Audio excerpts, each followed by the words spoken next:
Geauga Local Access Cable GTV presents Chardon High Hilltopper Football. Welcome to Chardon High School's Memorial Field, the site of tonight's independent contest between old CBC opponents, the Kenston Blue Bombers, and our Chardon Hilltoppers. Good evening, everyone. This is Tim Greenwood, along with John Walsh, delighted to join you for another season of sports on GTV.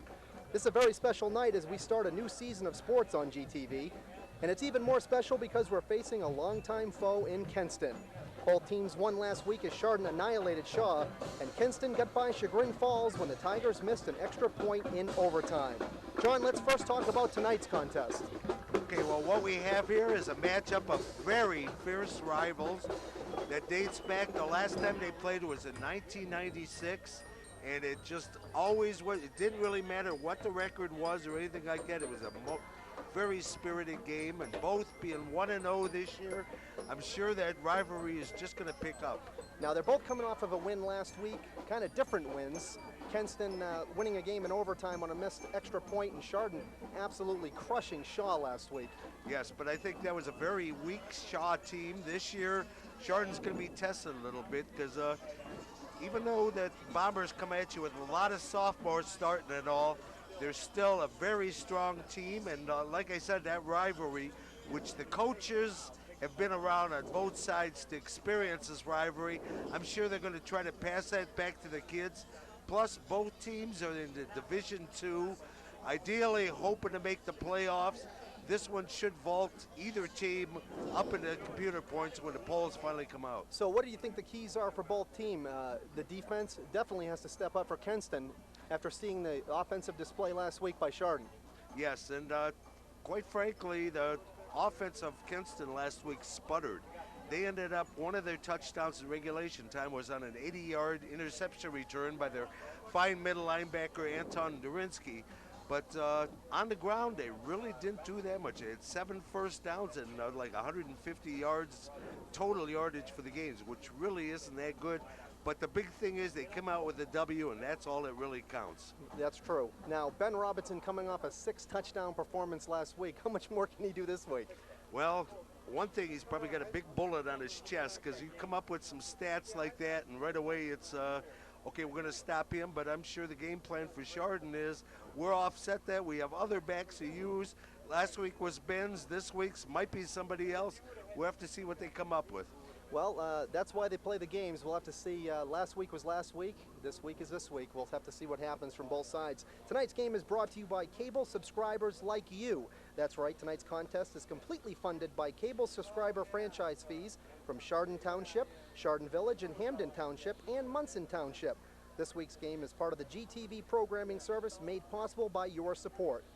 Our other funding communities not participating in this particular program are Burton Township, Burton Village, and Middlefield Village. We'll have some great football action between the Chardon Hilltoppers and the Kenston Blue Bombers, and we'll be back right after this brief timeout.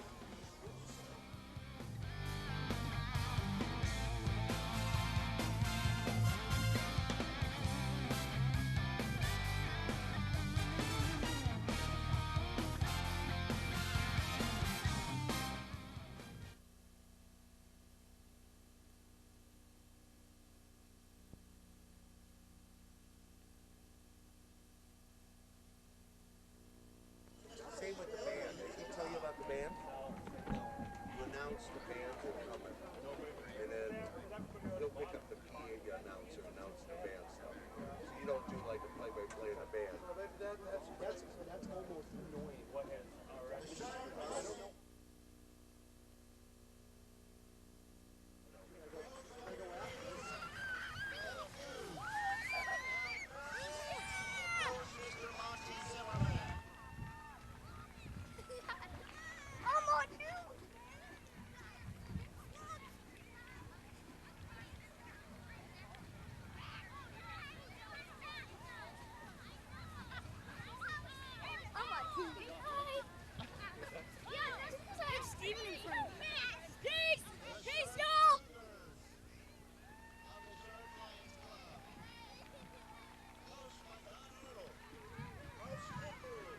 John Freeman and head coach, Mr. Jeff Holy.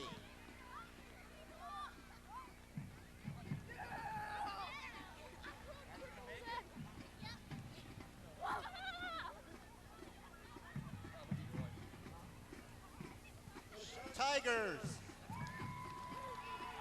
Coached by Chris Renzi, Steve King, Pat Sullivan, and head coach Dan Lane.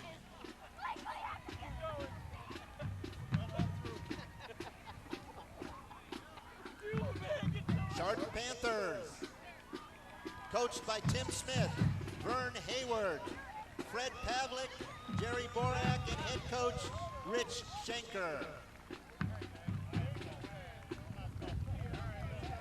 From the Chardon Middle School, the Chardon 7th grade Hilltoppers, coached by Colin Henderson and Tim Gibbon.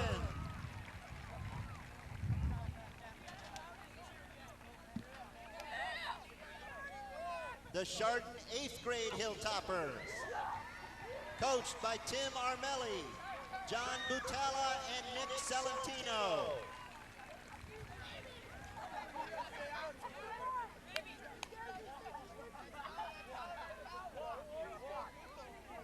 The Chardon 9th grade Hilltoppers, coached by Dave Toddy, Emerson Beery, and Rod Vesey.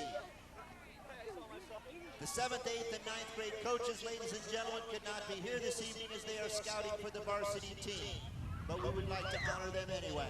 And on behalf of the coaches, the staff, and administration of Chardon High School, a big thank you goes out to all of the people who make these programs a reality and building future Hilltoppers. Let's have a round of applause to recognize these future Friday night Hilltoppers.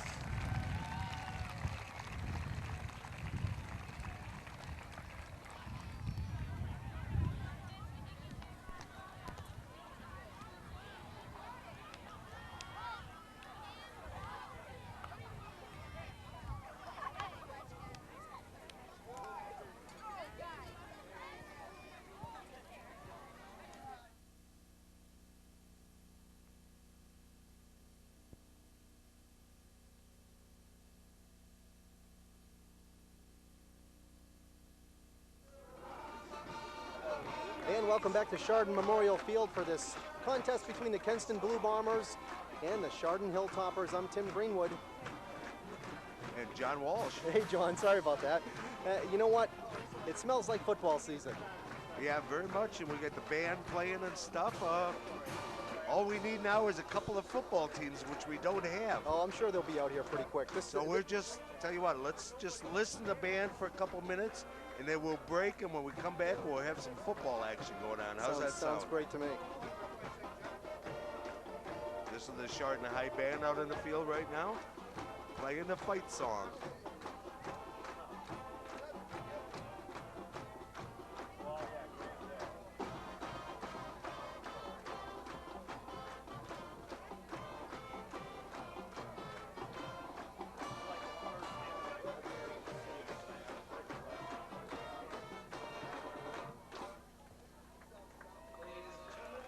And there they are with their pregame festivities. And we'll just stay here through the national anthem, then we'll take a break, and when we come back, it'll be football action.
And there we have it. The national anthem is played by the Chardon High School Band. We're going to take a little break here, and when we come back, it'll be time for the opening kickoff. So we'll be back with GTV in just a moment.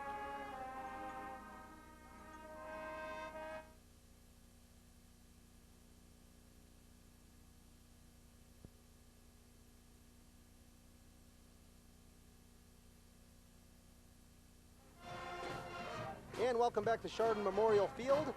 The band's still on the field doing the Hey song, getting us ready for some football action between the Kenston Blue Bombers and our Chardon Hilltoppers. Now, John, if the offense, you're going to put some points on the board and put them on quick. Yeah. Unfortunately, they got one heck of a kickstart last week as Sean, their opening 2 possessions, fumbled within 5 plays. Then they held on to the ball finally, and they ended up having a punt block. So the first 3 touchdowns, all of a sudden it was 21-0, and Chardon only had maybe 30, 35 yards on the ground. So, you know, I don't suspect this is going to be anywhere near as easy. You wouldn't think. I saw by their stats last week that Kenston only put the ball down twice and lost one of them. So they're a fairly much more disciplined team, and will be much more of a test as we see the Bombers just making their entrance way coming out of the Chardon Middle School right now. Wearing their helmets that look like the Dallas Cowboys. Oh yeah, they've always had that little cowboy look to the Cowboys of yesteryear, actually. Cowboys have evolved quite a bit from that. And of course, Chardon will come busting on the field here real soon, coming through their Chardon Hilltoppers banner.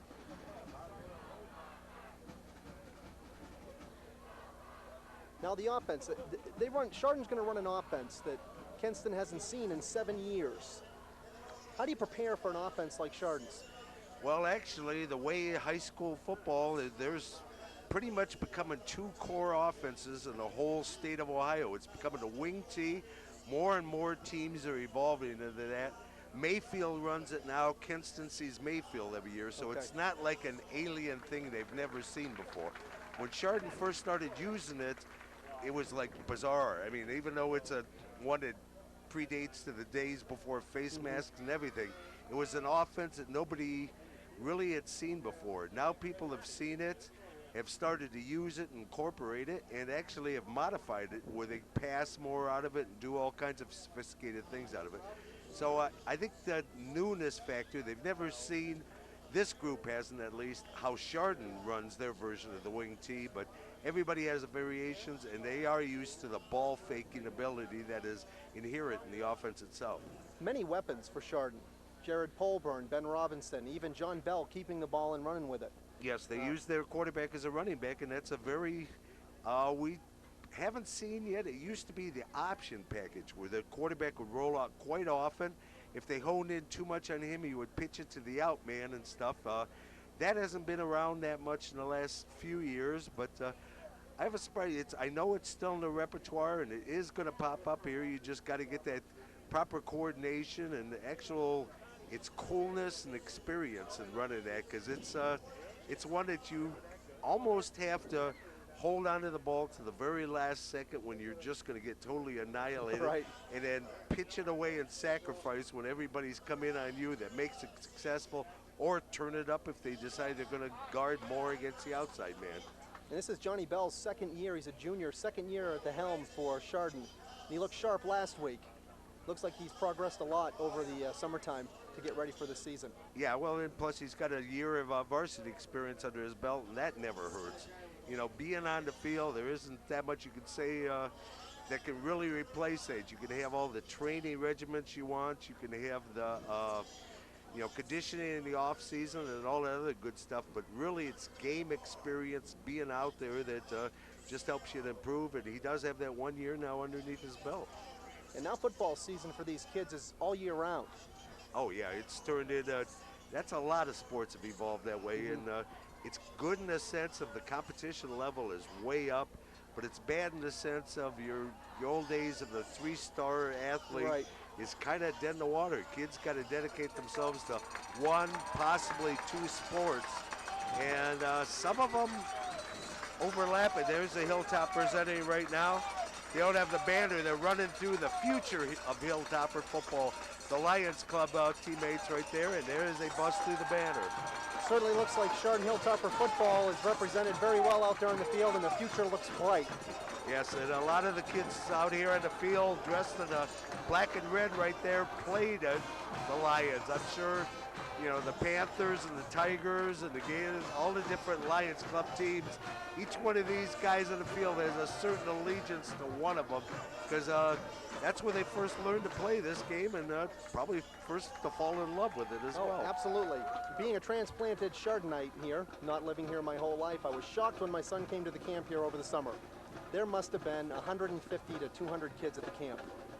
Yeah, well, that's opened up pretty much. It's 6th, 7th, 8th, and 9th graders that go to that, but it's a big thing, and it's one of those things. It's your first really look at see how the offense, how the program is set up, and all that. That there's a few kids from the other school, but for the most part, it's a lot of Chardon kids, and yeah, it's a fun event as well as a learning experience where you get your first taste of the defense that the high school runs and the wing T offense, you know, which is a total different thing, and then they evolved into the middle school program, and that's the offense they're going to use there, because that's exactly what the 7th and 8th grade run. They run the wing T, which, you know, it gets in as we see Kenston's out on the field prepared for the kickoff. We got Chardon's special team here. Let's see, who is kicking the ball? I guess Chardon's kicking off to Kenston. And they'll be moving on our screens. Chardon will be going left to right, kicking to Kenston. Adam Parker is the kicker for Chardon. Had a good game last week. Hit all of his extra point. Actually, he missed one extra point last week, but his kickoffs were pretty deep. He actually put one into the end zone, which is, well, anytime you can hold a team to start out on the 20-yard line, you'll take that every time possible. Referee in having a little talk with him. Going over some last-minute stuff. Back for Kenston is Mike Triscaro. He's going to return the kick. Also back for Kenston, number 13, Ross Alberts. And number 27, that is Nick Rendinell. Normally, you know, you got some pretty decent speed there for your kick returners. Tell you, last week, I don't believe Shaw had anybody up front doing any blocking, because honest to God, I felt sorry for their deep man. Absolutely. It was like there was 11 black shirts in his face as soon as he would catch the ball. Well, it didn't help that Chardon kicked off 3 times in the span of 3 minutes. Yeah, he was a little shell-shocked too. And here's a kick by Parker. It's going to go deep to number 27. Nick Rendinell is going to go out of the end zone. 1st and 10 on the 20 for the Blue Bombers. Yeah, he actually put that a yard deep in the end zone, and the high school rule is once it's in the end zone, you don't bring it out. So there's 99-yard kickoff return is the longest possible in high school, because you can't return one out of the end zone. Guys to watch on defense for Chardon are number 42.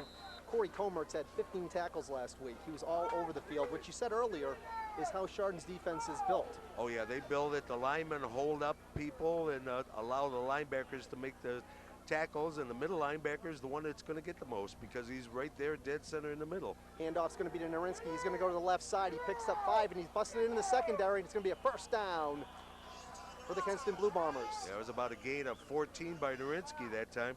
It was just a quick pitch to the left side. Narinsky took it out and just had some excellent lead blocking in front of him there, and finally the last guy at Chardon tripped him up, or it kind of was breaking down. They did some excellent blocking up there in that corner. Looks like Narinsky's going to be the only guy in the backfield for the Bombers. Split ends are in tight. Yeah, it looks like they got a flanker and a wing off on the right here. Teva Paz, your quarterback. And he'll take the snap and he'll pitch it out to Narinsky. Narinsky coming to the left side. And he's met by Chardon. The ball's on the ground. It's picked up by Chardon, number 23, and he's going down the sidelines. 5. Touchdown, Chardon. Just that quick. Wow. We're talking about the turnovers and what happens on the second play, just like last week. That was a quick score by Jared Colburn, picking up the Narinsky fumble. Okay, we'll watch that in replays and see what caused the fumble to happen. You see Narinsky coming to the left side. Out. And right on the ball. Up. Nice hit. Yeah, it looked like Kyle Abrams just stuck the shoulder in there and put it right on the ball and forced the ball out. And Chardon gets the big break early on here and puts it into 7 points. Parker with the extra point is good. 7-0. Chardon jumps out early. Kind of Kind of reminds you a little bit of last week, doesn't it? I'm having a feeling, though, this is a much better disciplined team, so one turnover, they're going to cover the ball just a hair earlier there. Kyle Abram with the big hit on defense for Chardon. Jared Polburn scooping it up, going about 25, 30 yards for a touchdown, and just like that, 30 seconds into the game, and it's 7-0 Chardon. One thing you got to remember, this is a totally different team, this Kenston Bombers. They were down to chagrin 14-0 at the end of the first quarter last week, and were able to take it into 21-21. Into overtime. Yeah, so but during regulation, they tied it up 21-21, so they do have the capability of coming back. So they're used to being behind already this early in the season, only here in our second game. Same guy's back, number 34, Triscaro. This is heavy-duty deja vu. It seems like we were just here a minute ago, didn't it? A half a minute. Nick Rendanel is also back. Yeah, that's for true. the Bombers. 29 seconds to be specific. 29 seconds. And if you're a Chardon fan, you're pretty happy. Oh, if you can get a touchdown every 29 seconds, chances are you're going to have a successful season, you know? And we will have hoarse voices by the end of the game. It's going to take 3 days to play it. Parker to kick off for the Hilltoppers. And I'm sure the coaching staff would take one just like the last one. Another deep kick. Now this one will be fielded about the 5. Rendanel's going to bring it back for the Blue Bombers. He's up to the 15, and he stopped at the 17-yard line. And it'll be 1st and 10, Bombers. Big thing for the Bombers here is they have to bounce back from that turnover and act like it never happened. Actually, their game plan is sound. They had the first opening run, sweep left. The one to the right was actually like a 4 or 5 yard gain. So their game plan is still sound. There's no reason. I wouldn't be surprised to see him come out wide again with Durinsky one side or the other. But I assume he will be clasping over the ball just a little bit better. To have your safeties and your corners back there making the tackles in the secondary is not a good sign for Chardon. Motion man to the line. And it's kept and stopped at the line. Little misdirection there. That'll bring up a 2nd and 8. Yeah, they had the fullback set into the slot that time, and he kind of just angled it. Was like a fullback slant run through the line there. Santini's a good-sized kid at fullback for the Bombers. Yeah, I suspect, though, his main function back there is to be that lead blocker. And so far, Narinsky is kind of, when he's offset to one side, that was the side that Narinsky ran to. See if that occurs. If that's the case, he should go to the left this time. And Narinsky will be in the backfield, fullback in front. It's going to be a handoff to the fullback, and once again, he's stopped at the line. Santini with maybe a 2-yard gain. Again, they tried the same little play just to the other side. That quick little offset fullback and just have him slant off tackle there. So far, Chardon stuffed it pretty good. That time he might have even lost a little bit. He had about 2-3 yards close the first time. This time I think he might have lost a half yard. As you can see, it's just a quick hitter to the fullback there. Nice pull by the guard and tackle, but all over it is Chardon on defense. We'll see if Kenston goes to the air here early, because this is definitely the passing down. In the shotgun is Tevapaw. He's going to look and throw downfield, and it's caught by number 81, Sean Herb, and that's going to be a 1st down for Kenston. Yeah, that was a telling. Excellent up front blocking by that Bomber line there, because quarterback had all the time in the world there. He set up, he looked, waited for his, see, watch here. He's got no pressure on him at all. Nice pocket set up. Pull it back. You're holding too much. You got to Waited pull for it his back receiver to open up there and just hit him as he was slanting across the middle. Santini in an offset eye with Narinsky. And he'll come to the left side. He busted through the line for maybe 3. Yeah, 3-4 yards. It was kind of Narinsky came up to the line and then did a quick sidestep and cut over to his left there and gained probably an extra couple yards. So we'll call it, what, 2nd down and a long 6? About 6. Corey Comerton on the tackle for Chardon. He is their go-to defensive specialist. He's all over the ball. Actually, there's a lot of good swarming kids out there that just have the nose for the ball and will swarm right at it. Love is to the right, Leffler to the left. In the eye. And it's going to be a keeper, and he's tackled for a loss. That was Kevern cutting right through the line there, and well, I think it might have been a little option play as you saw the quarterback rolling out to the left there, holding on there. You had Narinsky trailing out behind him like he was ready for the pitch. Unfortunately for him, though, Alex Kevern was able to break through, get there, and just disrupt the play before it could get going. Jared Holborn also in on that tackle. Again, we got that passing down, 3rd and about 10. Tevapaw in the shotgun. He'll get the snap. He's looking downfield. Pressure by Chardon, and they'll get him. They're going to sack him at about the 25-yard line. Excellent defensive push by Chardon. Actually, I think that was more a coverage sack than anything. He had time. He looked around. He was stepping up in the pocket trying to find something, but I think secondary Chardon had everybody that he had out in the pattern covered well. Consequently, his time ran out, and down he went. Chardon's defense does their job.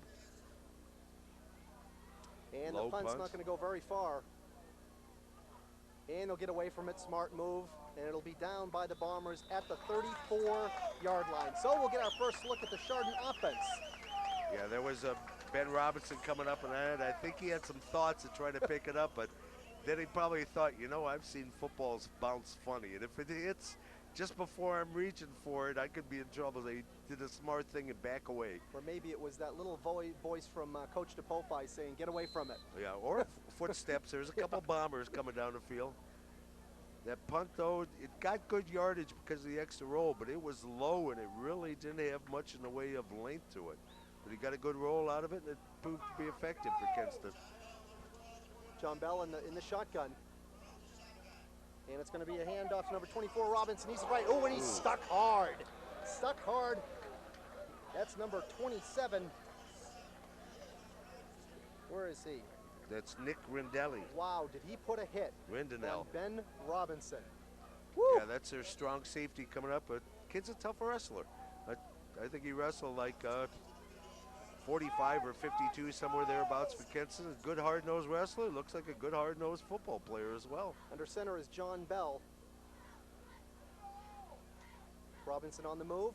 They'll hand it off to him. Double reverse is coming up the front, right up the middle. Maybe a gain of 2. Ivins with the carry. That was good fighting by Ivins because really they had that sealed off pretty well. He probably would have at best got back to the line of scrimmage or so, and he ended up actually pushing it ahead and getting a couple yards out of it. Good hard running by Thomas Ivins there. Looks like this is going to be a good test for Chardon. Defensive linemen are a little bit more active than Shaw last week. Oh yeah, well you definitely have. That's why I said it's going to be a much more of a test than Shaw was last week. John Bell in the shotgun. Looks like he's calling an audible out there based on the defensive sets. Fake to Smith coming around. He's going to roll out to the left side. He's looking downfield. There's the pass, and it's going to be over the head of his intended receiver, Kyle Abram, and that's going to bring up a 4th down. There's a flag on the play. That actually was, that's almost where it'd be a hold, I would assume, though, is he's rolling out that way. Somebody might have grabbed a handful of shirt. Personal foul against. It's going to go against Kenston. Roughing the passer. They didn't even follow after he threw the ball, but somebody must have laid one on him. That's one of those penalties that coaches just hate. I mean, you have a defense, you got him stopped there, the pass isn't there, and you end up getting the penalty. Chardon gets the first down out of it. And that moves the chains quite a distance. It's going to be a 1st down and 10 from the 45, the Kenston 45. Chardon gets a break there again early. Bell under center. Matt Smith directly behind, in motion. They're going to hand it off to Smith. He's met at the line of scrimmage and stopped. Real nice penetration from the Bombers' front 4. Yeah, so far they're doing a real strong job on that line. That tackle was made by their defensive end, Mike Sannitti. Mike Sannitti. We just learned these names. I couldn't get hold of their starting lineups. I tried my darndest, so all you Kenston fans that happen to see this, we just got your son's names like 2 minutes before the game started. Holborn and Robinson. to the right and left. And Robinson will go in motion. He's got the ball. He's looking to the right. He's going to get 1, 2, 3. About 4 yards, but there's a flag on the play. Possible hold. I would think so. That was about on the corner where he did his little inside cut there. So I think somebody just kind of grabbed hold and pushed back. So penalties right now are equalizing themselves a little bit as Chardon's going to be marching backwards. And that'll bring up a second and 19. That's what he's telling Narinsky, the captain, right now. You want 2nd and 19 or 3rd and what, about 2 or 3 it would have been? I'd take the 2nd and 19. I think that's what Narinsky says as well. No, push it back, sir. So Johnny Bell's got the play. We're still not in a panic, you have to pass mode, though, even though they do have a substantial yardage to pick up. You got 2, maybe 3 plays to get it, depending on how close you get if you want to go for that 3rd play. John Bell on the shotgun. Holborn fakes and he's caught in the backfield. Good penetration by number 9, Mickey Pallas. Yeah, that's one of the guys that they're counting on an awful lot. Him and Narinsky, they count on them as to base up and shore up and make this defense what it can be. And so far, both of them are looking good out there. So Johnny Bell's gonna maybe fade back and pass on 3rd and 20. Yeah, now you're definitely in a passing down. Smith in the backfield, Holborn, Robinson. And a quick snap, no, it's a quick kick. Oh, and a good call if it doesn't hit the end zone. And it's not going to. It's all the way down to the 4-yard line. What a great play. Not something you see very often. Actually, they used it 2-3 times last year, the situational thing. And yeah, that's a big offensive play. You don't think of it because you're turning the ball over, but that could be a huge offensive play for a team as it worked out here for Chardon. Push him all the way back to the 4-yard line. You can see it's just a quick little snap up short, and he just gets it off. Nobody deep to stop it. You just kind of kick it low, don't care about any hang time. And if you're coaching nobody's by, you're yelling, bite, bite. Yeah. Bite. So back on offense of the Bombers. Chardon defense seeing what they can do here. Maybe trap them inside. Yeah. I think we'll see a little Narinsky here. Why?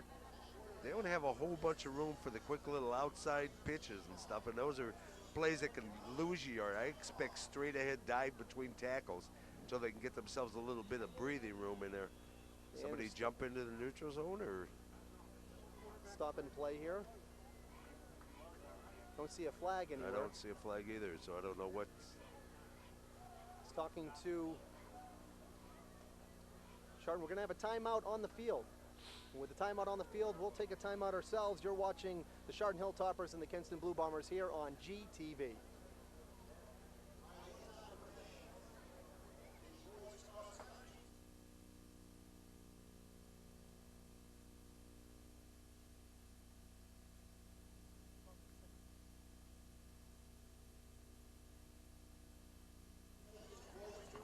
Normal timeout isn't that long.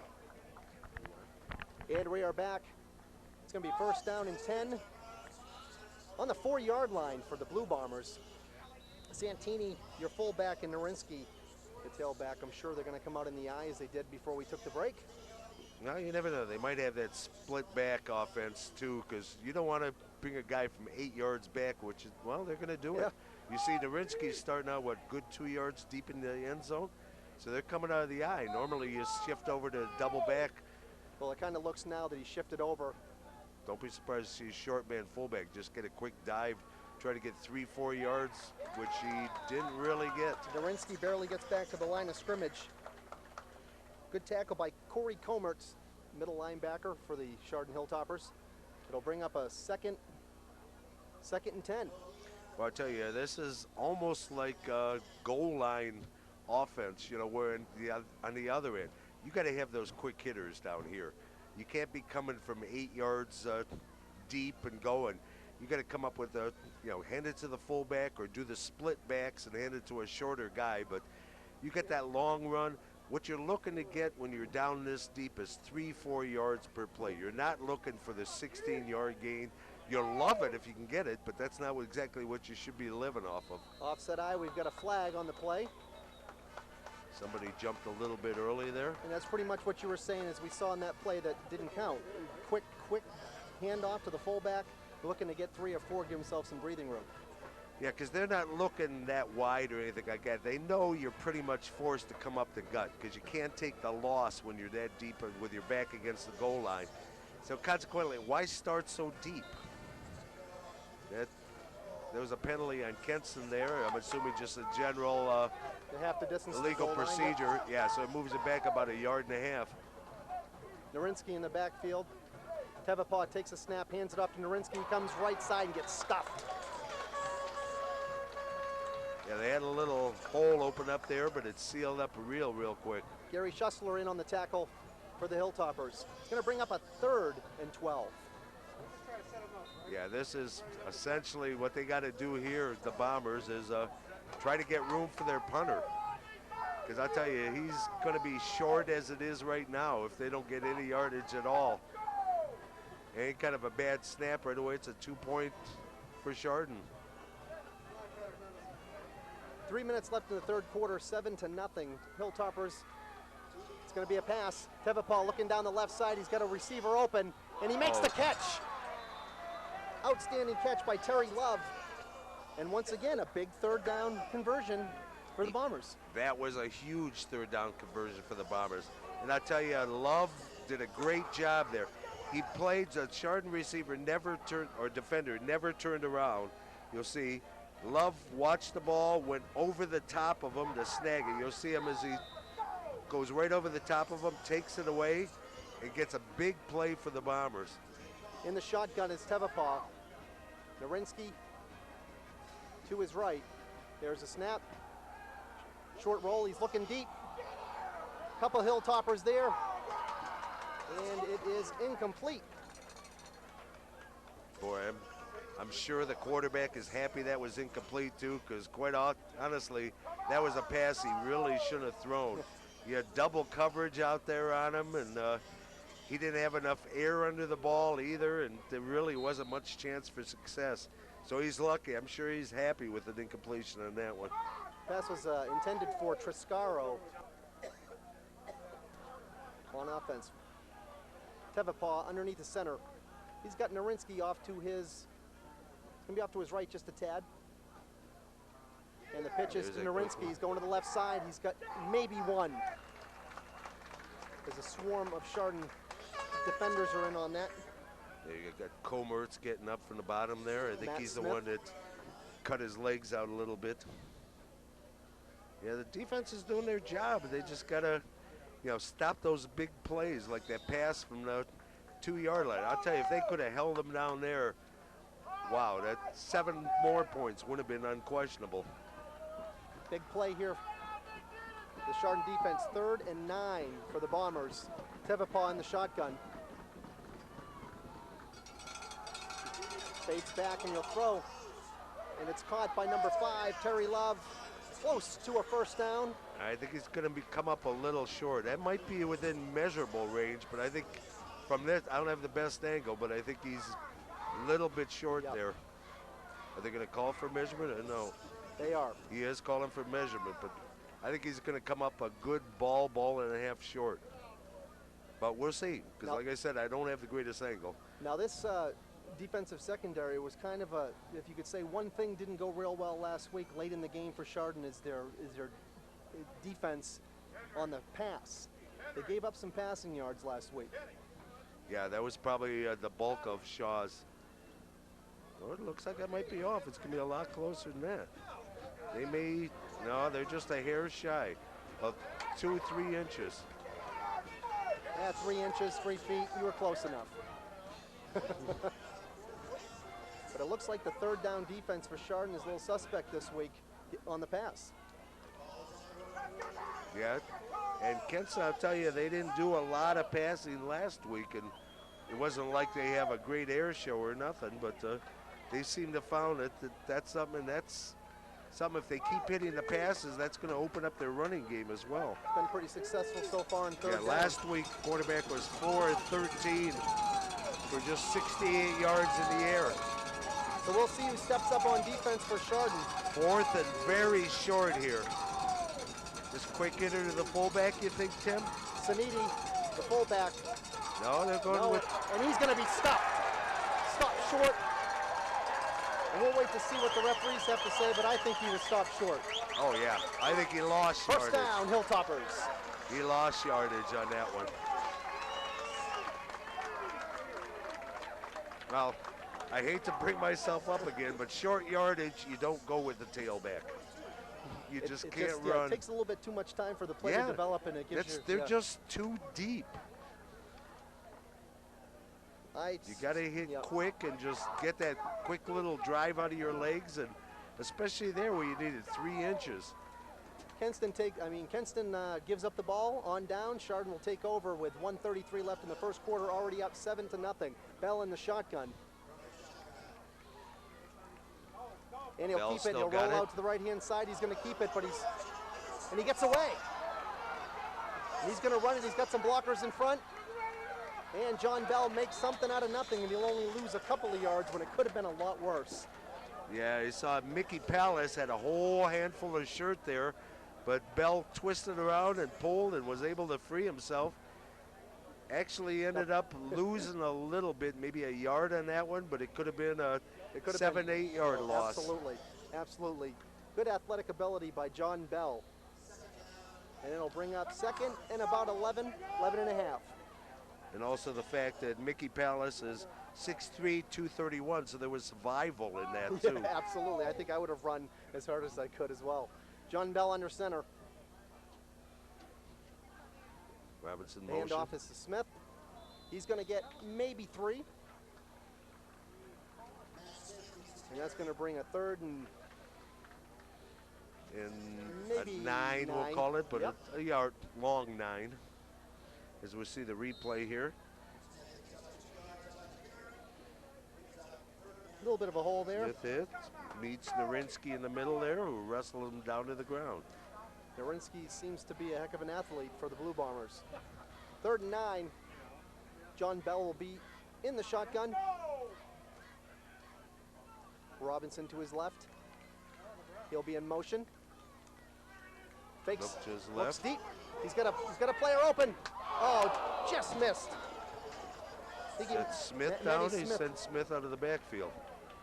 And I think he might have just overrun it just a bit, because it was there. Yeah, that's, well, I don't know. Is that overrunning or is that throwing behind him? Which way do you go there? I would probably say through behind him. Because when you're in motion, you can't really stop that easy.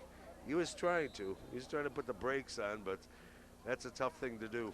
He hits him on the run, that's 6. Yeah, he was open. I don't know if that was deliberate part of the play, but there was a pump fake involved in that. You saw Bell pull his arm back and then throw, so maybe that just allowed the receiver to kind of play off him a little bit, open it up so Smith could be open. Comert's with the punt. It's going to go off his Shanked that foot a to the little left-hand bit. side, and we've got ourselves a flag, and it looks like it's going to be a first down. Chardon roughing the kicker. Holy cow. That's 2 big mistakes for the Blue Bombers. Both roughing. They got to learn to when to back away.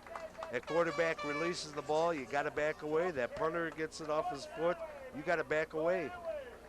That's where you work on your angles, and if you don't get the ball, you shouldn't get the punter. Yeah, that's 2 times that Kenston should have had the ball, and what they did is just gave it to Chardon so they could keep their drives alive. You can watch here, and we'll see the punt getting off. Nobody near him. Oh, there it is. He got him right there, bottom right of your screen. Yeah, he kind of spread himself out, caught that front leg as it was coming down, but you can't be doing that. Ivan's in the backfield. Bell will get under center with new life here, 7-0 with 28 seconds left in the first quarter.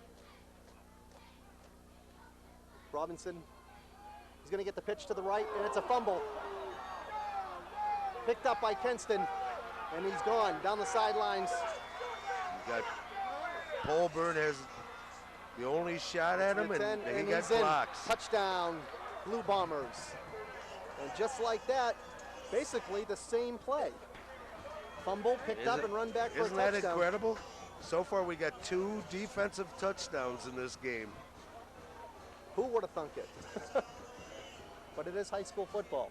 Oh, yeah, yeah. So, well, that's the option I talked about, but not exactly the way I did talk about it. here you can see the You fumble. see, they sealed up there, picked up. Look at that wall of blockers he had in front of him. Took out somebody, took out Bell, I think, right there. Then it's a race. Mikowski was trying to catch him, wasn't able to get up behind him. Then he had a nice block on Polburn, who had the only shot there. Good downfield blocking, and we're back to where we started. It's nothing in essence. Well, Chardon got themselves a gift, and they gave it right back. 7-7, 10 seconds left in the first quarter. So Chardon will receive the kickoff, and then we'll end the first quarter. It's kind of weird. We got our 2 scores coming off directly off of turnovers, but nonetheless, it really hasn't been a badly played ball game. And on that fumble recovery run back for a touchdown, we saw some excellent blocking by the defensive players. Oh, they made the Bombers. transition so well. You know, it was like all of a sudden, we're defensive players, we're offensive, like pow pow. And that's hard to do when you have the defensive mentality going for you, and all of a sudden, you got to be a guard. You know, but they made that excellently. He had a little wall. God, that would have been a gorgeous screen to have something set up like that, yeah. that wall he had in front of him. We got Polburn, Robinson back for the kick. Also, Chris Gigante's back there for the Hilltoppers. Yeah, sending the 3 guys deep.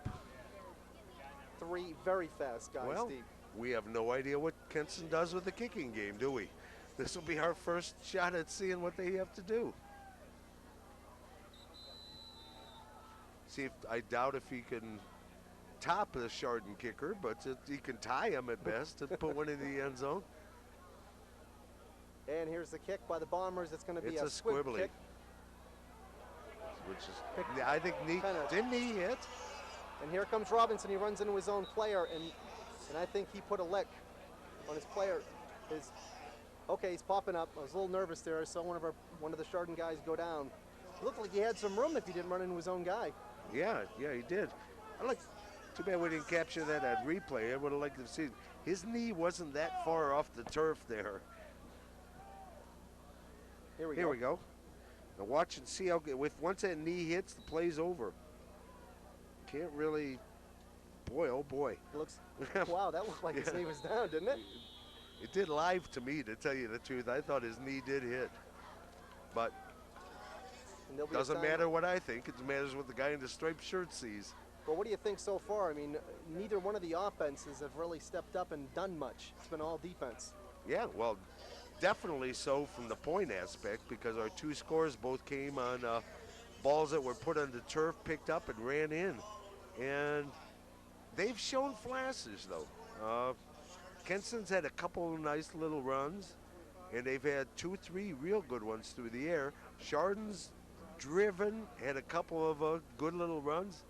The offenses are there. Nobody's done anything spectacular yet, but they are there, and you can see the potential for more. It's just that they got to hold on to the ball. If either team could hold the ball, somebody would have a lead right now.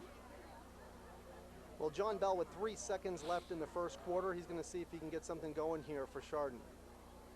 Yeah, I'd have to say this will be the last play of the quarter, unless they got a 2.5 play that they're going to pull and take a quick timeout. Abram closest to us. Smith in the backfield. Yeah, we get double wides for Chardon.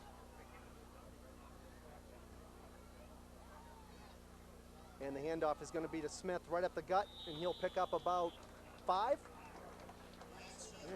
A little less. Maybe 4, yeah. I think I could bark it on the other side of the stripe. So yeah, good 4.5. And that's going to do it for the first quarter here at Chardon Memorial Field. We get a tie score 7-7. And we'll have second quarter action for you right after this break.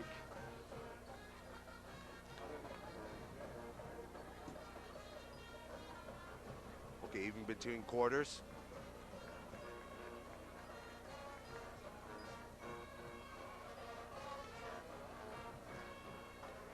Well, we're going to stay here then and keep with the action. Hey, why not? This is Hilltopper Football on GTV. And as many of you know, the Count on Me campaign is continuing. Though there has been a tremendous amount accomplished thus far, there are still major challenges ahead. New pledges are still needed. For those of you who have pledged, we would ask if you haven't sent in your first or second installment that you do so at this time. If you're able to accelerate or increase your participation now that you've seen what a fantastic community facility this will be, please do so. There is still a tremendous amount of work to do. We appreciate your support thus far and encourage you to help as much as you can. Can we count on you? Please send your pledge and installments to P.O. Box 798 in Chardon. That's 44024. And we're ready to start this second quarter here. As Chardon and Kenston have switched sides of the field, they'll be coming, well, right now, left to right will be Chardon. Smith in the backfield, John Bell under center. Robinson on the move. The handoff is to Smith, and he's busting it up the middle. He's got a blocker in front of him. He's to the 50. Nice run. All the way down to the 44-yard line. Yeah, I think the key to that, which gave him another 12 yards or so, was he did that quick little cut to the inside there about the 45-yard line. Was able to turn a nice gainer into a real big gainer. Watch this nice block out in front by one of his big boys. Watch this cut right here. That'll allow him another 12 yards or so. Ryan Dornan with the block for Chardon. Smith in the backfield once again. Robinson in motion. The handoff is going to be to Smith to the left side. He cuts back to the right, and he picks up at least, whoa! That is some good running by Smith. And then he gets near the end there, runs into the linebacker, Ross Alberts out there, lowers his shoulder and drags him another 2-3 yards. This one I thought he was going down. He pushed on for a few more yards. Two good runs by Matt Smith here for the Hilltoppers. And that's basic core, hard-nosed Chardon football, where they come right at you, right up the gut with the fullback. We're not seeing as much misdirection as we saw last week. Now with this Kenston squad, I think they respect them a lot, and they see they're disciplined. They're going to be staying at home. Their best hopes, I'm sure, and right now it looks like it, is just to slam up the middle, do that mano-a-mano thing. And the handoff is going to go to Robinson. He's going to the left, and he stopped short of the line of scrimmage. Actually, that was a handoff to Polburn, and he reversed it to Robinson. We had a quick little inside handoff back again. That was a quick one. Yeah. That's a misdirection by way of a reversal. And we'll have a timeout on the field. Is this a referee's timeout? Looks like we got a problem with some equipment. Or somebody's got blood. I think we got a blood too, yeah. His Polburn must have cut his forearm or something. Polburn heads out. Ivins comes in his place. Blood equals football. Isn't that normal? Nah, not on the high school level. They cut it immediately on the blood time. We'll have a 2nd and 12.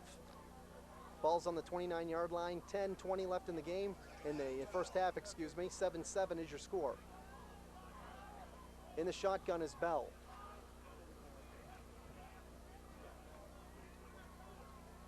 Long count. Gets the snap. He's looking downfield. He throws wide open and a big hit. Robinson makes the catch and is a big hit. And he holds on to the ball. Good work by Ben Robinson, and that's going to be a first down for Chardon. Yeah, we had that little slant in the middle there, the two guys closing in on him.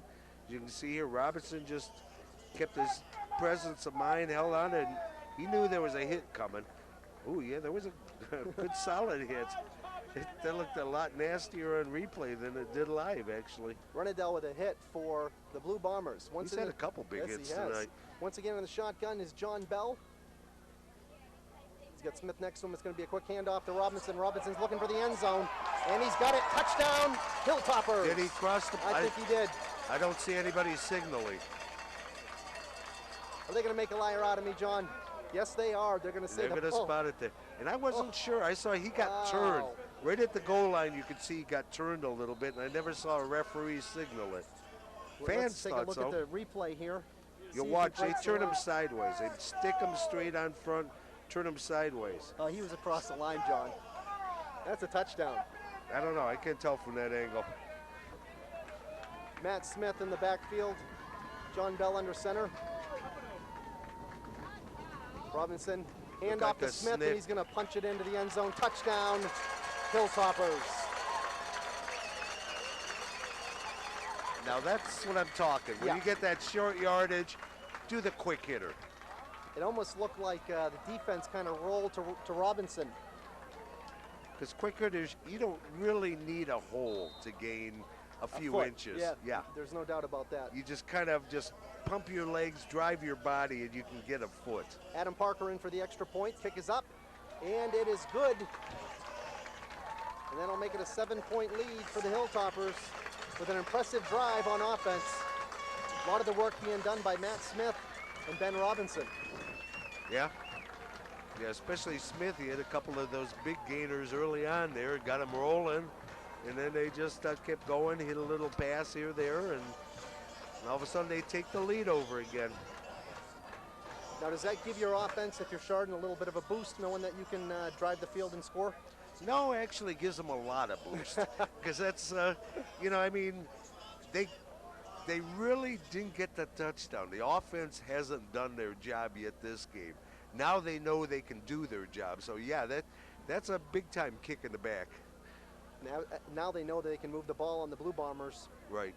Maybe we'll start seeing a little bit more of that misdirection and Mr. Smith driving it down. That's what you got to set it up on, though. You got to base it on that fullback, you know, and close him in. Then the offset stuff is going to open up even more so. Ross Albert's back for the kickoff. Also, number 34, Mike Triscaro.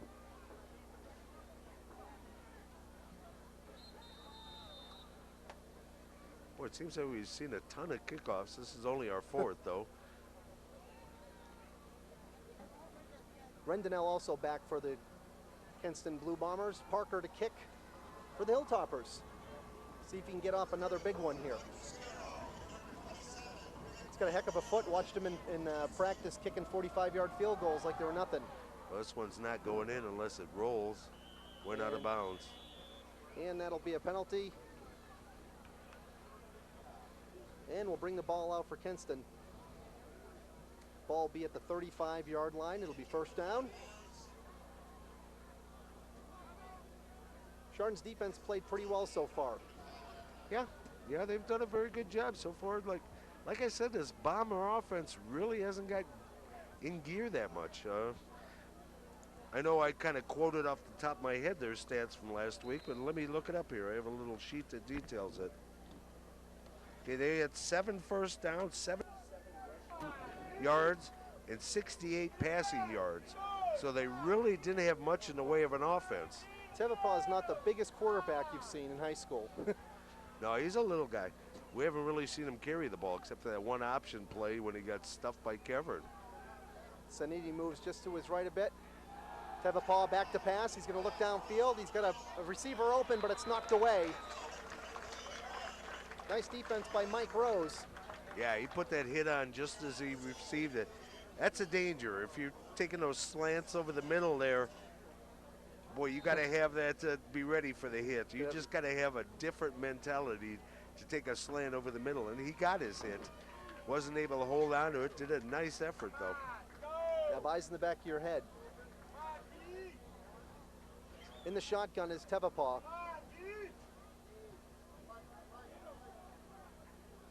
The snap, looking to the right, goes downfield. He's got a receiver open, but just out of his reach.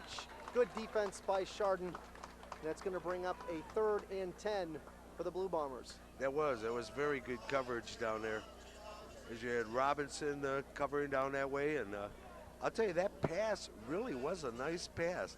That was about the only place he could have put it, maybe just a few inches closer to his receiver would have been the perfect where he could have held on to it. And that was a well-thrown pass. It was just defense extremely well. We'll see if the secondary for Chardon can come up big here. Tevapaw is under center. He's got Narinsky in the backfield. He's going to fade back. Number 51 coming in for Chardon. It's going to be a quick punch out to the line and stop. 5 short of the line of scrimmage. Good defense by Chardon. All kinds of black jerseys in on that. Yeah, that was a poorly designed screen they set up off to the right side there. They let him go, really let him go a hair too early, where it made it recognizable, and testament to the Chardon defense. They did recognize it, get out and defense it. Holborn and Robinson back to receive the punt for Chardon. And they should have the ball in pretty good field position here too. They were able to hold, actually hold Kenston to probably a 3-4 yard loss from there, where they first started with the ball on the 35. We're going to have a timeout for, looks like we got a little equipment problem. 8:13 left in the second quarter, 14-7. Your Hilltoppers in the lead, with a chance to receive this punt and have some pretty good field position. We got Pavlik checking into the game. See if Holborn and Robinson can make something happen here. Low snap, gets the punt off, nearly blocked. It's a little better than his last punt. Oops, And takes a it's Chardon bounce. And it will be 1st and 10 on their own 40. Hilltoppers will take over. See if they can build off that momentum of the last drive they had. I'll tell you, Rendonell covered that one right away, pointed like it hit a Chardon player, which it almost looked did. like it did. Mike Rose was back there trying to put a block on someone, and the ball bounced back. You know, he was pointing that way, but the referee wasn't buying into it. Hey, it's early in the season. You never know if you can catch one off guard, right? Hey, it's worth asking about. We'll have a timeout for Chardon. That's what I believe their second one, isn't it? I believe so. I think what they'll talk about here is, hey, look, we've got the ground game working now. Now let's drive it down their throat. I'm sure that's what they would tend to do here, because it did. It clicked last time. That will open up the pass, because they did hit one pass in that drive, but it's because they started sealing a little bit inside from the run. It still shows Chardon having 2 timeouts. Maybe that Kenston with 1. I don't know if they haven't updated the scoreboard yet. I thought Chardon had taken 2. Maybe it was the blood that we thought was a timeout. No, they just waved him off the field. They never really put that in a timeout situation. But we'll see. We got to go by the scoreboard since we take lousy notes. Kenston's all set up. It's a big set of downs here for the Kenston Blue Bomber defense, as they do not want to let this one get out of hand. 2 touchdown lead.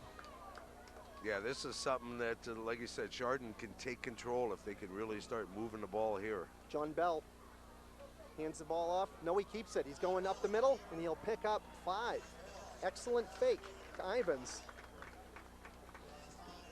Yeah, marked a little bit short. Call it a 4-yard gain. Brings up a 2nd and 6 here.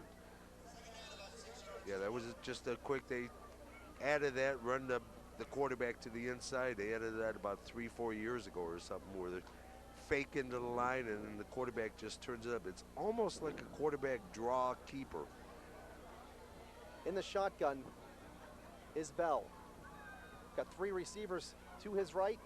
Ivans goes in motion. Looks And we got a flag on the play. Procedure of some kind.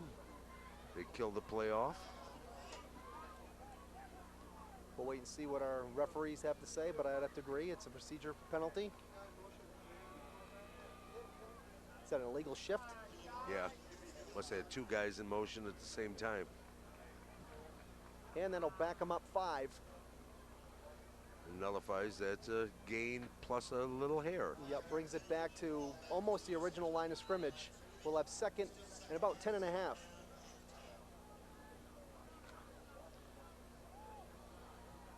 John Bell looks like he's limping a little bit. Did he? I didn't really know. We'll have to look between plays. Well, he did just run the ball, so maybe he got that ankle twisted up a little bit. Smith is in, we'll get another penalty. Yeah, we had Smith in motion, and we had Holborn starting on the right side, just a half count early. And that'll bring him back even more. Take a look at John Bell when he comes back after the. Yeah, when he comes up the line of scrimmage. He is definitely limping on that right leg. And that's definitely not a good thing. That takes away the option of the quarterback run, because if you got a quarterback a little gimpy, you don't want to be running them, you know, because it's not going to get any better. Coach Rapofi cannot be happy with two penalties there is in a row. He is pulling up a little bit when he walks. Little hobble step in there. In the shotgun is John Bell. Polburn, bad snap. He's going to keep it. And he's going to get stepped in the backfield for a loss of maybe 4. Crowd not too happy with the way things are going on offense for Chardon right now. No, The stadium is loaded with coaches. Oh yeah, sure. It's easy. I wouldn't have called that play. No, you're right. You're right. You know, it's easy after it's over to call. Ooh, bad thing there on that tackle was they kind of grabbed Bell's ankle a little bit. I don't know if it's the one that's. Like I said, that's the type of thing you don't want happening. 3rd and 21 here, and another quick kick. John Bell gets off a boomer. He had some hang time on that one. It's going to get all the way down to the 18-yard line. Actually, that wouldn't have been a bad conventional punt. And he's not really taking any steps. He's just grabbing it and kicking it. No, he's just throwing his leg at the ball. Shows you what a great athlete John Bell is. Good basketball player, played varsity for Chardon as a sophomore. Just an all-around good athlete, and they expect big things from him this year, and of course next year, senior year, they expect huge things from John Bell. Okay, well, Chardon does their jobs on the quick kick. Again, it helps them out. To the Chardon or Kenston penned inside their 20 and about their own 18-yard line. Kenston will take over, yep. They got a lot of time left. We still got 6:29 left in this first half here. What's been an entertaining ball game. Definitely much better than last week's was. Nowinski on the carry to the right side. He'll pick up maybe 5. You know, see if we got that on replay. I think Nowinski is smarting a little bit from his earlier fumble, because I thought he slowed himself down. Watch, see if both hands don't go on that ball way early. Oh yeah, he's slowing himself down. He's got that. He's a little gun shy from that early fumble, because it didn't look like his speed was there, and I thought his hands were on the inside there. Especially trying to get to the outside. Well, that was kind of the play he fumbled on over here. He was sweeping to his right side. Tevapaw in the shotgun. Nowinski to his left. It's going to be a fumble. Fumble. Who's got it? Well, I don't see any Chardon guys jumping around, so it must have been recovered by the Blue Bombers. There was some sort of miscommunication there, because either it was a fake that the quarterback buried too deep into Nowinski, or Nowinski was supposed to take it, because that's right where the fumble happened there. I think he was supposed to take that. Yeah, well, one of them, either the quarterback buried the fake too deep, or Nowinski didn't cover when he should have. Big defensive down here for Chardon, 3rd and 7. Yeah, this would be a nice one for him to hold him on. Chardon players asking the crowd to get into the game a little bit. In the shotgun is Tevapaw. He gets a snap. He's looking downfield. He throws a bullet in the middle, and it is incomplete. Bounced up. Just missed. Good pass by Tevapaw, in and out of the hands. I tell you, that's twice that receivers had that little slant over Sean. Yeah, I have no Herb. I think it's Herb. Oh, I bet that's that Herb. Yeah, that they gave me a name. Remember a wideout named Herb? We were looking for that, weren't we? Okay, Chardon does their job here, and Kenston is forced to turn the ball over to them on punt. Robinson and Polburn will be back for the punt. It's a half-decent kick. It's going to back him up. A fair catch is called. Yeah. Whoa. Nearly ran into him. That was our buddy Herb. Yeah. Robinson calls for the fair catch, and we'll have some good field position at the 46-yard line. Chardon will have a 1st and 10 with 4:54 left in the first quarter. It's a 1-touchdown lead for Chardon, 14-7, looking to put more on the board before the half. Yeah, that would, I'll tell you, a 7-point lead you're happy with, 14 against an old rival and a good football squad, you're in heaven. So yeah, they would be, they'd be absolutely elated if they can push another one in here before the half. John Bell under center. Polburn. I believe that's Smith with the handoff. Yep, he's going to be stopped about the line of scrimmage. No gain for Chardon. I think the big thing here, John, is that they have to show that their offense can move the ball again after that abysmal set of downs they had earlier. Yeah, that tackle was Bob Fenner. He kind of just held his position there and took out Smith's legs on that. Well, actually, they're still in the driver's seat. They're not. They've shown flashes of offense. You know, they really have. A score would be phenomenal. Kenston's the one that really hasn't shown much in the way of offense yet. They've had a couple of big plays here, there, but they haven't sustained any kind of a drive. John Bell with the pass, a little bit short. Yeah, it was intended for Alex Pavlik on a quick little slant. Ball was thrown down into the turf a little too much for Alex to come up with it. Johnny Bell's smarting a little bit. You can see him not following through on his throws. He doesn't look as nimble as he did earlier in the game. Yeah, and that's going to affect your passing too, because I believe it's his right foot that he's limping on, and that's the one that he's got to set for his throw. You know, being a right-hander, and if you can't set properly, if you got that little twinge as you're trying to set, it's not going to help your passing at all.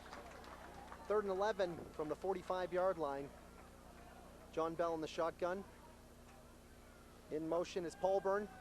John Bell's going to be stuffed in the backfield and sacked by the Kenston Blue Bombers. In on that tackle is number 66, Bob Fenner. And that's going to bring up a 4th down. Yeah, and we got the Kenston defense turned around, did their job here. Actually threw them back for close to 5-yard loss. So now they're going to get the ball and give their offense another good shot at it. And they'll have over 3 minutes. Now to send Johnny Bell back there to quick kick it with the way his last punt went. Colmert's back to punt. Could use a good punt here. Left-footed kick. Half decent kick. See if we'll get a good Gets bounce, it, and we don't. You got a Kenston bounce, so that's 2 of them now. Chardon punted earlier, it bounced back at him. Kenston punts now, it bounces back at him.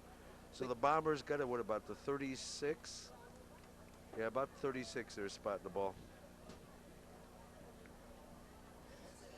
Well, John Bell has the best punting average so far in this game. What do you think? Would you put him back there and let him kick it? Seems to be getting a little bit better bounces. Nah, I wouldn't. You don't That's your quarterback. Yeah. He's got a tender ankle or something. If you don't need him on the field, don't put him on the field. Tevapaw back in the shotgun. He's going to fake the handoff and keep it. He's off to the right side for pickup of 4. Yeah. That's a good little quick slant. It's really the first time we've seen him keep the ball and take off on a straight run. Like I said, we had that one option he was running earlier, but that never got an opportunity to get off. Here you can see him. He just fakes out to the right side, picks a hole. Narinsky had some good runs earlier in the game, and he hasn't really been a factor since. And he's not going to be right now because he's not even out there in the tailback position. They got the double split backs. Or no, that's a quarterback, just a single back. Shotgun, handoff to the right side, and another pickup of maybe 4, and it'll bring up a 3rd and 8. Yeah, I think they're going to mark it back a little bit more than that. So we got roughly a 3rd and 3 coming up, which is not a bad play. I mean, that's not a passing offense. You can run the ball. That's like a down. You can do a variety of things to try to get your first down out of. Number 22 in the backfield is Joe Worthy. He's getting a chance to carry the ball for Kenston. Tevapaw in the shotgun. He's looking to pass to the left side. Quick slant, Oh, and that it's was a first nice. down. Nice pass from Tevapaw. Good coverage. When you got that angle on that slant, the guy's got a half step on you. There's no way to defense that. Best you can do is what Polburn just did there. Hit him right away and hope he coughs up the ball, but he did an excellent job holding on to that. You can see that. Coverage was tight. Matt Berkowitz with the catch. That's just a pass that is almost a gimme. You got to just hope for a turnover on that one. Tevapaw is going to hand it off to Worthy, and he's going to get stuffed at the line, maybe a yard gain. Yeah, yard and a half. He drove forward and underneath the pile there. Yeah, they're marking it out close to the 49, close to 48 yard. We see Matt Smith on defense. We get a timeout here. I'm assuming charges Chardon, and I can't see. No, it was called by the Blue Bombers. Oh, was it? That's their final one then. Yeah, minute 45 left in the second quarter. 14-7 is your score. Chardon in the lead. Looking to stop the Bombers going into the locker room, not allow them to get back on the board. Yeah, overall the defense has played good and solid today, but again, I think that's a function of the ineptness of the Kenston. They got some guns there. They got a fine throwing quarterback. They got some receivers that seem to do a job. Nurinsky's a good hard runner. Their line seems solid. I don't know why that offense isn't working. Well, I think to tell you the what truth. you said was right on with Nurinsky carrying the ball with two hands. He looks Yeah, like he's a little timid running into the line. I wonder if there's something wrong with it. Why isn't he at the tailback? He's been till this particular series. I wonder if he got hurt a little bit. We'll have to see. But I'll tell you, where they'll miss him will be on defense. Or is that him back out there? He's back in the game. Okay, he's back. And he's twice the size of his quarterback. Yeah, which isn't saying a whole bunch because quarterback's not the biggest in the league, I don't believe. 2nd and 8, Tevapah back. He's looking downfield. He looks to his left. He throws it short, and it's incomplete. Pass attempted to Triscaro. Just out of his reach. He'll bring up a 3rd down. Yeah, again, that was good coverage on that one. The pressure on the quarterback, they were starting to just get into the inside. You can see somebody's laying it on him there. It was kind of, you either pass the ball right now or you get sacked. So I think that was almost a throwaway. He was trying to hit his receiver, but I think the main emphasis he had that time was not take the loss, get rid of the ball. So we got another big 3rd and long situation for Kenston here. Crowd getting into it as Tevapah goes back in the shotgun. He's got Nurinsky to his left. Here's a snap. He's going to curl out to his right. He's got a bunch of people on him, and he is finally brought down. Yeah, we kind of got, he was rolling out that way. Kevin, number 62, came across the line of scrimmage there. Rob Thompson also in on the sack. And made him change his, basically what he was going to do on that play. See him roll there. Kevin, number 62, is right on him there. Forces him back to the inside, and that's where Robbie Thompson finishes him off. So it'll bring up 4th down and 12. Big play by that Chardon defense with 1:28. They're giving the ball back to the offense, and theoretically, that should be about it for the offense for Kenston for this half. Not for the game, just for this half. I'm not writing them off. Well, if you're Coach DePofi, you hope that's all they have left in the game. A lot of football left. 1:28 left in the second quarter. 14-7 your score. Chardon in the lead. And they'll get the ball back. Holburn and Robinson back. Also, Gigante. Abrams. Is it Abram? Yes, it is. It's Abram, 3. Thank you. I had a better angle than you had on that one. And I appreciate it. Here comes the punt. It's a pretty good one. Yeah, it actually is. Holburn will get it. He'll come to the right side. And he's met by a whole bunch of blue shirts. Out of bounds at the 34-yard line, where it'll be 1st and 10, Hilltoppers. Yeah, Kevin Slayton was in on that. And then about 3-4 of his teammates as well. So what do you do here? You just let the clock run out, John, or do you try to make something happen with 1:17 left in the second quarter? I don't think you let it run out. I think you play. Try to find out things that possibly could work for the second half. Obviously, you like to score, but I wouldn't go air Chardon and try to force it up the field or nothing. And be happy with the 7 points, but here you got the opportunity to see stuff and see what could work and help you later on in the game. So no, I wouldn't just take knees or do safe little running plays. I'd try different things. There's Ivins with the carry, picks up about 5, and there's 1:06 left in the second quarter, and Chardon's in no hurry to get up to the line. No, they're still, because we're running down to under a minute now.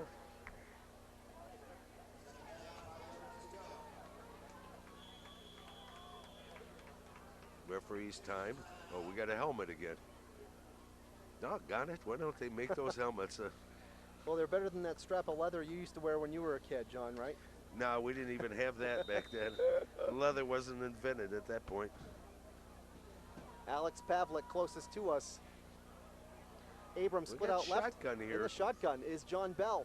Ivins in motion. Yeah, he's going to throw. He's looking downfield. He pumps and shoots. And he had someone open. He had Jared Polburn open over the middle, just out of his reach. That was a tight one. He pretty much would have had to hit him perfect to be able to hit him. He wasn't that wide open. Coverage wasn't that bad. So we had, what's his name for Kenston here? Alex Marine. So 37 seconds left on the clock. So bring up 3rd down and 5. Ivins to the left.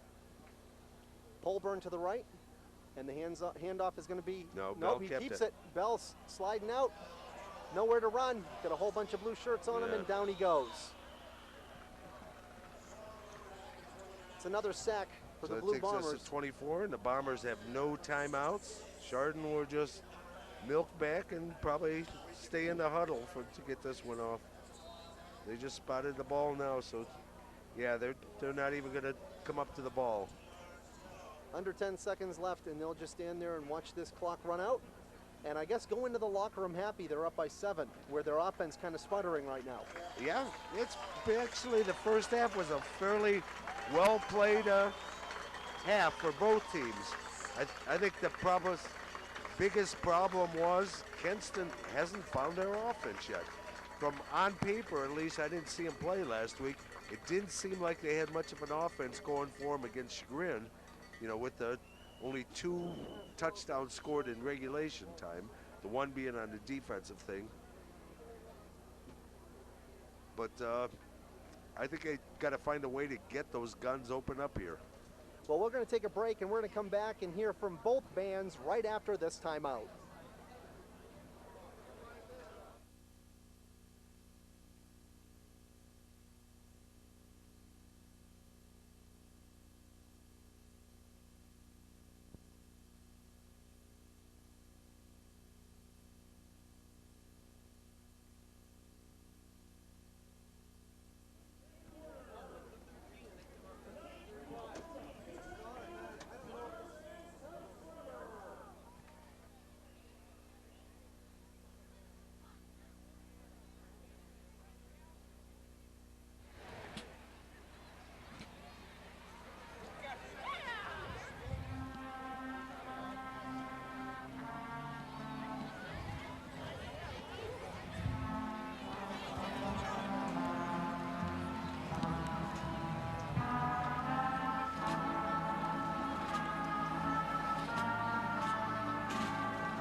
Where's Kevin?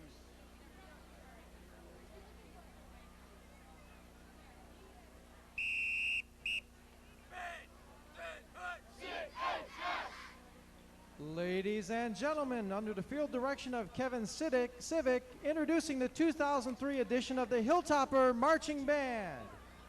We open tonight's performance with the Wild Cherry popular tune, Play That Funky Music.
Ramsey Melissa Roderick and Sarah Castilla, and majorettes Christy Morris and Jenny Blasey. Here's Gloria Estefans, The Rhythm Is Gonna Get You, and Conga.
As we conclude our show tonight, we would like to thank you for your support and dedication to the Chardon bands.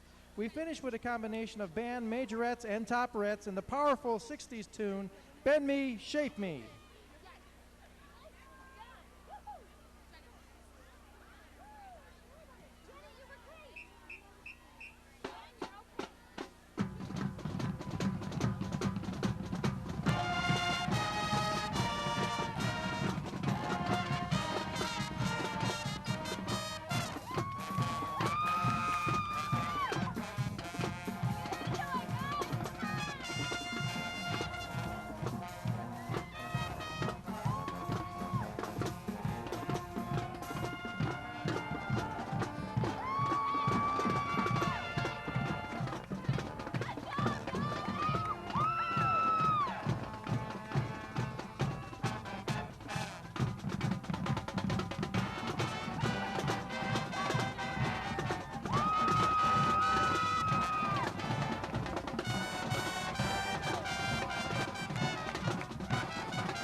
And welcome back to Chardon Memorial Field here for the second half of football action between the Chardon Hilltoppers and the Kenston Blue Bombers. We had kind of anemic offenses here in the first half for both teams, John. Oh, very much so, surprisingly for that matter. We got 14-7 on the scoreboard, but of those 21 points, 14 were directly attributed to the defenses. What we had the first half, Kenston, total yardage 73, with Narinsky, their tailback, coming up with 24 of that. Chardon, total offense 66, Smith had 47. Passing for Chardon, we had Bell 1 for 4 for 19 yards. While Kenston had a little more success, we had 5 for 9 for 56 yards. And we'd like to thank Mark Kestner of the News Herald, who supplied us with these stats. Couldn't do it without him. And I'll tell you, they'll have to pick up the offense. The defenses are playing well. They're playing very well, both sides of the ball. The whole problem is offenses have their moments, you know, where they do get a little bit of drive going. The only sustained drive we had was that second score by Chardon, where they kind of drove it down the field. That's probably where Smith got most of his yardage, his game-leading so far yardage on the ground. But they have to figure out ways. We'll see what kind of adjustments they make. If they decide they're going to go to the air, go to the end, inside, outside, they're going to have to do something different. I don't know if it's a blocking scheme problem, but so far it's been a defensively dominated game. Chardon will have their offense on the field first this half. We'll see what happens. And here's the kickoff heading back to Chardon. It's kind of a short kick. Yeah, And Robinson's going to take it up. He's going to get past the 40. He's on his way to the 50. Back to the 45-yard line for the Blue Bombers. Nice return. Yeah, actually, he had momentum with that shortness of that kick. It hung up. Robinson came pretty much in full stride, caught it, found that little lane, and just cut it to the outside. And was able to get it real good. The Hilltoppers get the break as they're in Kenston territory on the Kenston 46-yard line. Maybe they'll got to get their offenses jump-started here and they can get something going. Abram wide left. Pavlik wide right. In motion is Robinson. The handoff's going to be up the middle. No, he's going to bounce outside. And he's still going. A nice 9-yard pickup for the Hilltoppers. Yeah, that was a nice little adjustment there by Smith. He kind of got in there. Middle where the hole was supposed to be was all plugged up. He bounced it right to, as you can see here. There, he puts on the brakes, sees the outside is open up. Robbie Thompson holding his man off. And Smith just spins and fights his way for a good 9-yard gain. Good opening play of this second half for Chardon. It'll be 2nd and 1 for the Hilltoppers. John Bell under center, and he'll hand the ball off once again to Smith, and he gets wrapped up, but he moves forward close to a first down. That second effort where he stretched his body over the top of the pile. You have to see where the spot. No, actually, they spotted it. They spotted it short. Yeah, I thought that should have been up a little bit. I don't think that was that good a spot because he never hit the ground. His body was on top of the pile there, so as far as he got that ball out, should have been where it was spotted. Almost looked like he got to the 35, close to a first down, yeah, but he's really, going to be short, about a half yard. My angle's pretty clean on that. They're maybe a yard ahead of me. That's about it, straight on. Smith in the backfield. And the handoff is to Robinson. He's going to cut it to the right side, and he's got himself a first down. Yeah, he went across that 35-yard marker. He needed to get a little short of the 35, so there's more than enough yardage there.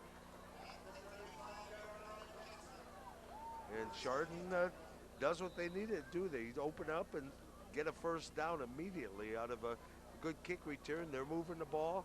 Hopefully they can get a little bit of momentum and confidence build up here and get some offense generated. 1st and 10 for the Hilltoppers on the 35-yard line. John Bell under center.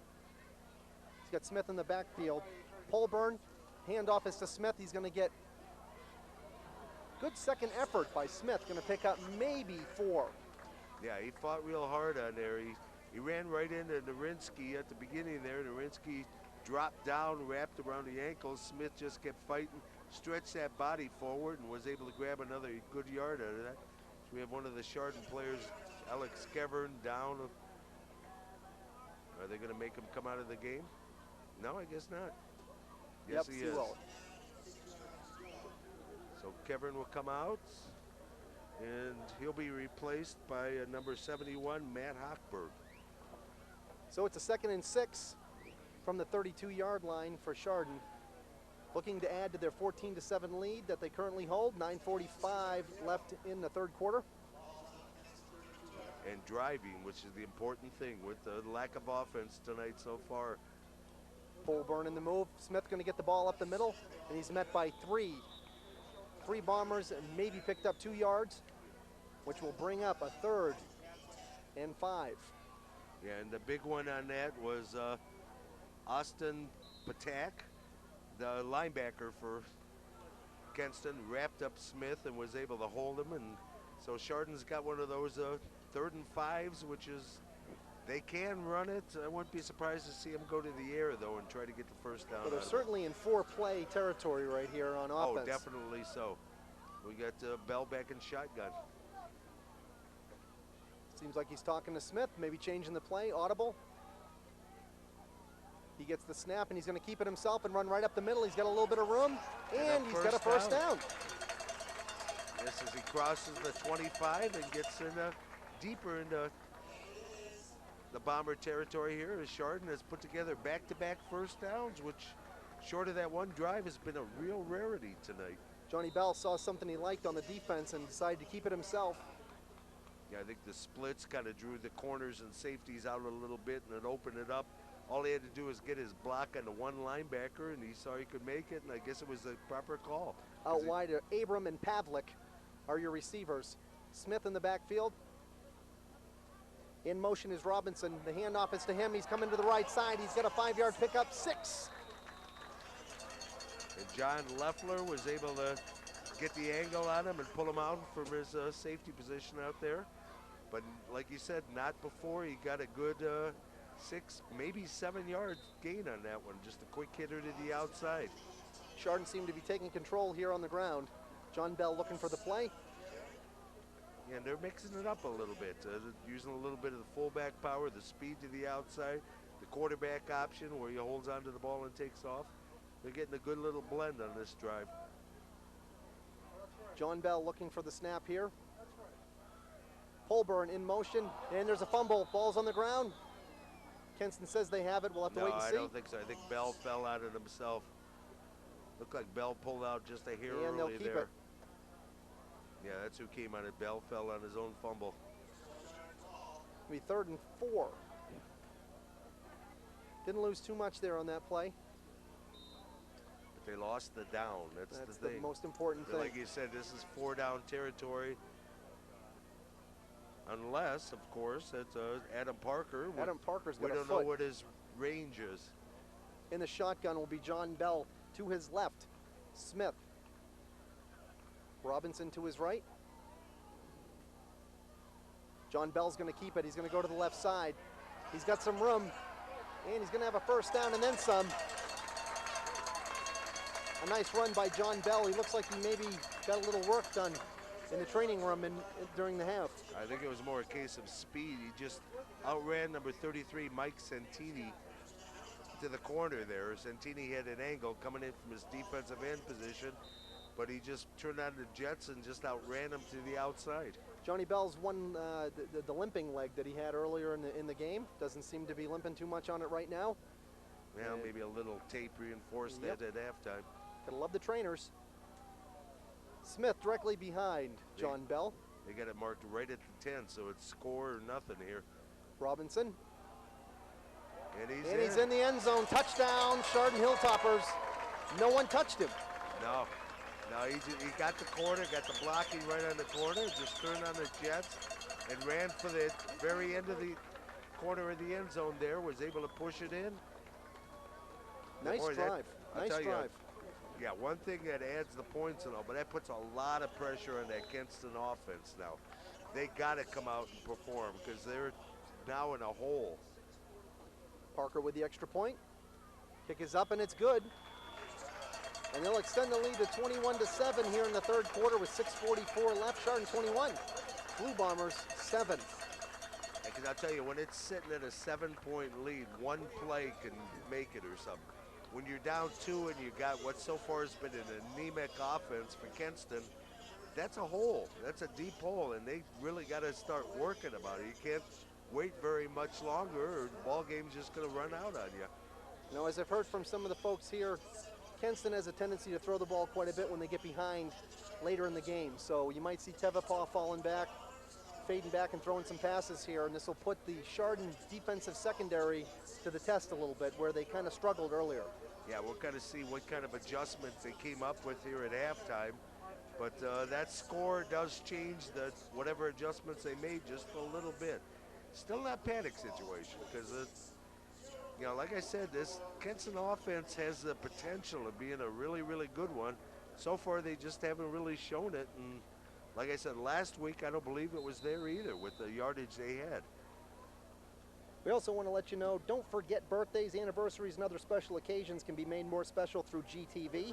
Send that terrific picture or pictures to us and we'll help highlight the event. Please enclose a self-addressed stamped envelope. Once again, our address is GTV P.O. Box 336, Chardon, Ohio, 44024. Chardon to kick off. Parker gets a good boot deep. Down to about the 6-7 yard line. Up to the 20-yard line, to the 25, and there's a hole. 35, and he's met. Holborn met him head on and put the stop to that, but not before a good return there as he gets it out to 37. Actually, they're marking it to 36. Nice return. And the Blue Bombers will come back on offense with Tevapaw at the helm, and we'll see if they start throwing the ball a little bit. Or what kind of adjustments they make to open up their running game. Narinsky in the backfield with Tevapaw. Having a little conversation with his running back here. Yeah, maybe changing the call as Chardon might have changed up their defensive set a little bit. Looking to pass, he's going to keep it. Tevapaw's to the right side. He'll get back to the line of scrimmage and maybe pick up 2. Yeah, 2-3 yards, somewhere thereabouts. Turned what could have been a negative. It looked like he wanted to go to the air again. Must have had good coverage in that secondary though, because he couldn't find nothing, felt the pressure, took off, and turned out what could have been a loss situation into roughly a 3-yard gain now. Greg McCoskey going to come out of the ball game for Chardon. Robbie Thompson checks in. 2nd and 7, so we got about 3. Narinsky's in the backfield. Again in the shotgun is Tevapaw. He'll get the ball and fades back to pass once again. He's looking downfield. He throws it over the middle, wide open. Got him open. Oh. And it's picked off by Chardon. Oh, what a great defensive play by Ben Robinson. And if you're number 34, Chris Scarrow for the Bombers, you're not a happy camper right now because that was in and out of his hands. Oh yeah, the thing is, it really wasn't his hands. He let it get into his body and it hit the pads and bounced off. That's what you got to do. Watch here. If he, nice actually, play. I guess it did bounce off his right hands. out of his hands. I thought it might have hit a pad as high as it bounced. But Ben Robinson with a great defensive play. I tell you, that pass was right there. Yes, it was right on the money. He really was. He was an open man. The pass was there, just wasn't able to suck it and bring it into the body. Big Johnny turnover again for the Snowtoppers. Ben Robinson's got some room. I lost the ball on that play. They had so many people moving in the backfield. I thought Ivans had it, and it was Ben Robinson. Maybe that's why there was such a good gain on that one, because it confused the Kenston defenders as well. So he's got a great defensive play, and he comes right back with an offensive play. And Ben Robinson is all over the field, and it's a first down for Chardon. Isn't that like the old baseball axiom that whoever makes a great defensive stops leads off the next inning? It's a home inning? run, right? 5:20 left in the third quarter, 21-7 and driving. Chardon in the lead. Ben Robinson handoff is going to be to Ivans up the middle. He's going to pick up 4. Yeah, tough running. He didn't really have much of a lane open up there, but he just kept plugging away and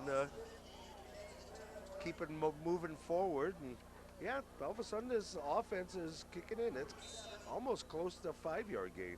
And a long 4 he got on that. And they're using all their backs. Yeah, well, that's the whole thing. That's what you got to do with this offense is spread it out. Yeah, you should base it on the fullback. but that's to set up the other stuff. Ivans in the backfield. In motion is Robinson. The handoff is to Ivans, and he'll get nothing, maybe half a yard. Yeah, he might have just got a half body length or so. Really wasn't much open up there. There was just a quick hitter to the inside. But they did move the stake in the right direction from Chardon's vantage point. And almost as important as it keeps the clock rolling with a 2-touchdown lead. Yeah, and an offense that really hasn't been much of a scare. And they're getting positive yardage here, moving in the right direction. Like you said, eating up clock and holding on to the ball. You don't want a turnover here. 3rd and 4 for Chardon on the 46. Handoff is going to be to Ivans off the left side. He pushes forward for a pickup of 7 yards, and he'll get the first down for Chardon, and a huge first down. Yes, again, they're clicking. They're mixing stuff up and just really not getting very sophisticated here. It's straight handoffs. There's not a lot of deception, but just power against power and just playing it and getting positive yardage out of it. Really playing into Chardon's strength is their running game, and they're punishing Kenston right now on the ground. John Bell under center. Once again, has Ivans in the backfield.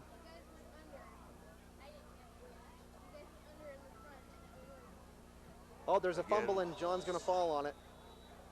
It's a 2nd one. Yeah, I guess he got it back. Trying to pull out a little bit too early there without the ball. Because we always know it's quarterback's fault, not the lineman's fault. Never. Never the lineman's fault. Being two larger individuals that we are. That's right. And you blame the quarterback because they're the glory boys. They're the ones making all the money in the pros, right? So you always blame them. Exactly. All right, John Bell, see if you can get something going here. 2nd down and 11 from the 41-yard line.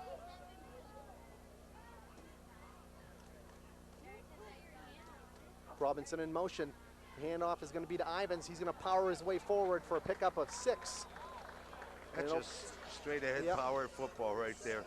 All Ivans is doing is just shooting out of the blocks there, straight ahead, putting the head down and driving.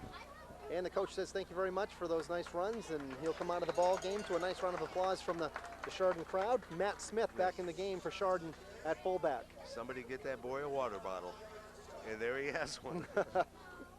Well-deserved drink, too. Nice job. Once again, Pavlik is closest to us. Abram to the left-hand side. John Bell under center.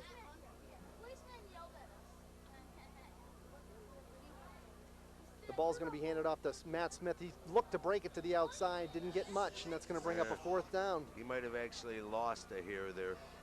I think they're going to move that stake back a foot or 2. Yeah, they was marked the other side of the 35, and now they brought it back to just about at the 35. Looks like the punting team's coming on. Would you say this is 4th down territory here? Well, I'd go for it, but then again, their defense is playing well. Yep. They just don't want to. They want to try to bury him, but you definitely don't want a booming kick here. Might want to watch the fake here too with Robinson. Nah. Directly behind. No, I think they're going to kick it. They're going to do all the. He put it in the end zone though.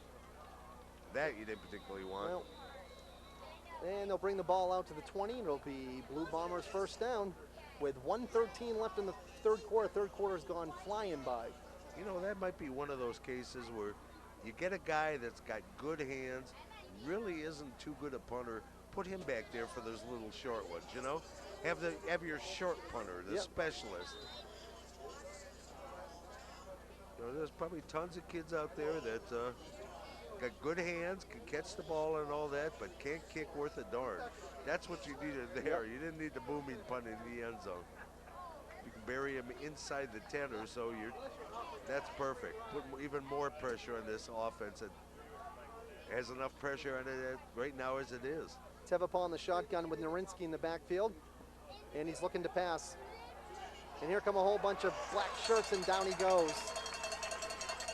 I think they pretty much sent everybody, and each one of them had the kitchen sink with them, didn't they? Matt Smith in there. Whole bunch of Chardonites in there on that one. Yeah, I'm kind of assuming that they thought that was going to be a passing down for him and guessed right. They've just brought everybody in.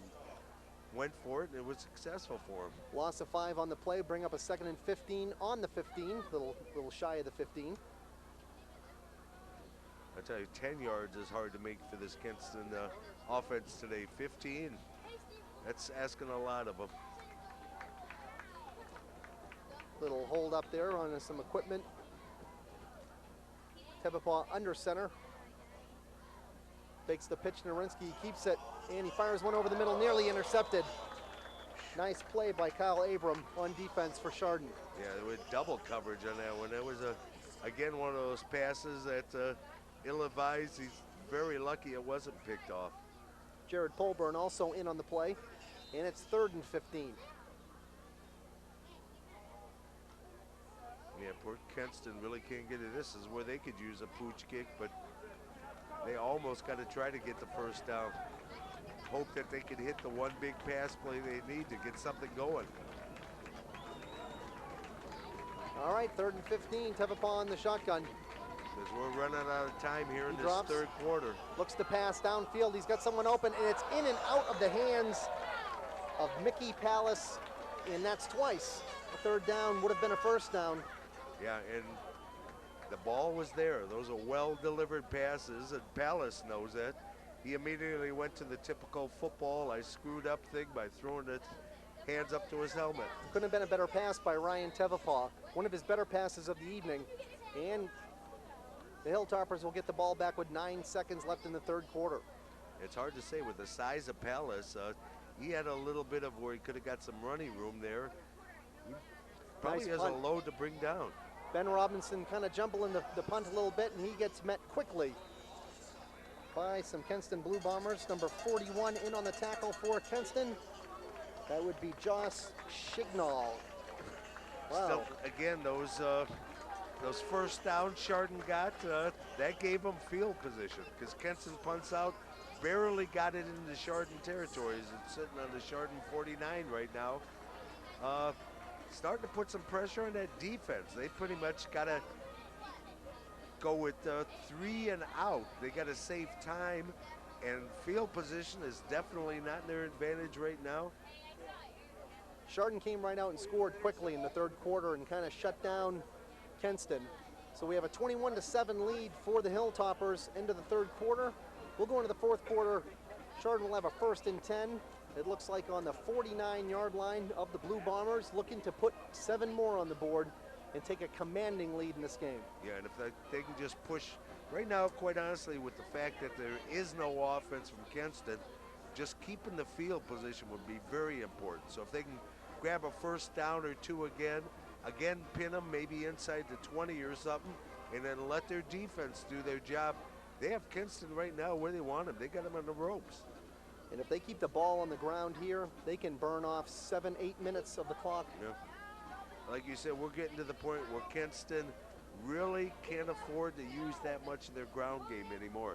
They're going to have to go and actually start going to the air with their offense and try to get back into this game, because I tell you, there's only 12 minutes and that can go real quick. Even though we have all the timeouts left for both teams, time runs quickly out here. They got to stop. Defense got to do their job, and offense is going to have to attack through the air. That's about all they got left to do. Chardon knows it. That makes it harder. Robinson in motion. The handoff is going to be to Ivans, and he stopped and maybe picked up a half a yard on 1st down. It'll bring up 2nd down and 9. And the clock just rolls. Yeah, that's about all he got, because they moved it ahead maybe a foot between that down marker and the yardage marker there. Ivans in the backfield. All kinds of runners in there right now. Robinson in motion. He'll get the ball, come to the left side. He picks up 5, 6, 7, about 7 yards on the carry. Nice run by Ben Robinson. Again, like I said, Chardon's moving forward. That's 7 yards of field position is how you can look at this point, as we have a player down in the field. Can't quite see who it is at the time. I'm going to take a stab at Kevard. I see a 2, and I believe it's a 6 in front of it.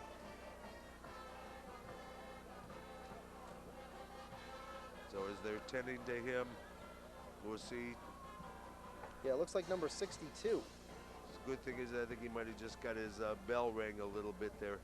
That is Alex Kevern down on the field. Because he's moving around. I suspect they're going to make sure everything's good and solid on him and then get him to his feet right away.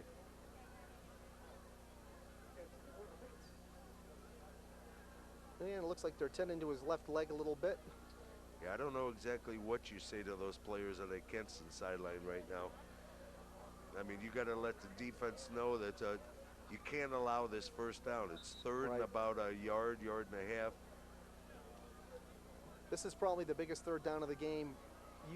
You let this one go for first down and the game's pretty much over.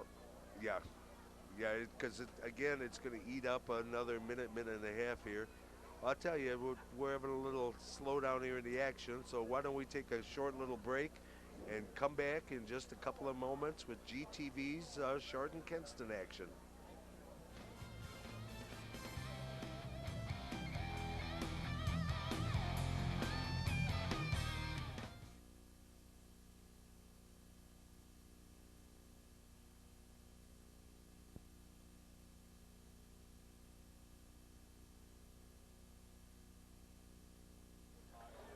And welcome back to Chardon Memorial Field. 21-7 is your score. Alex Kevern, a little injury. Looks like something wrong with his right leg, but he walked off with a little bit of help from his friends.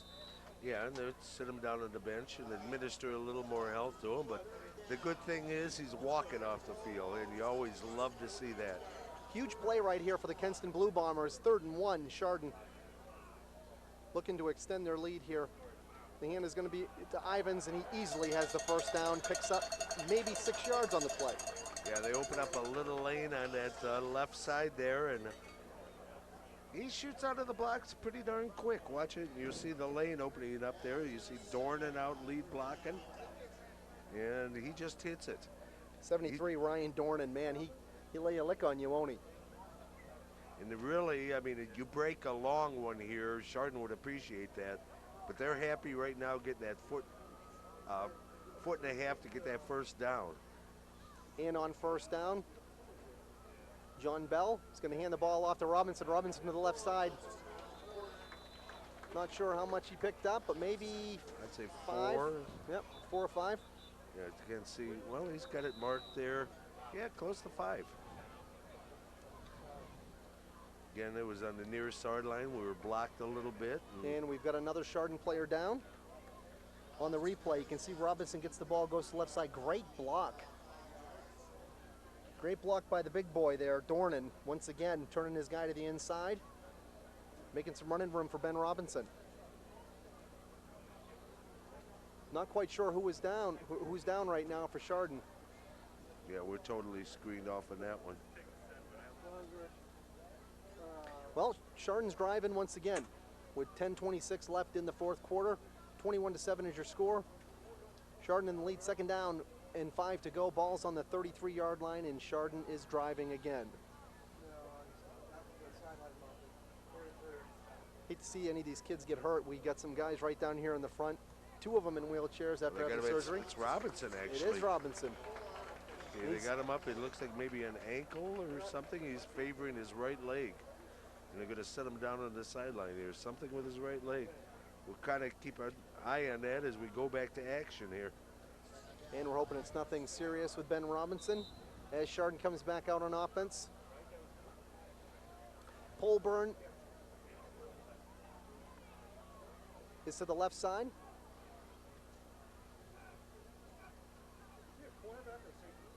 And John Bell's going to keep it. He's going to go off to the right side, pick up maybe 2.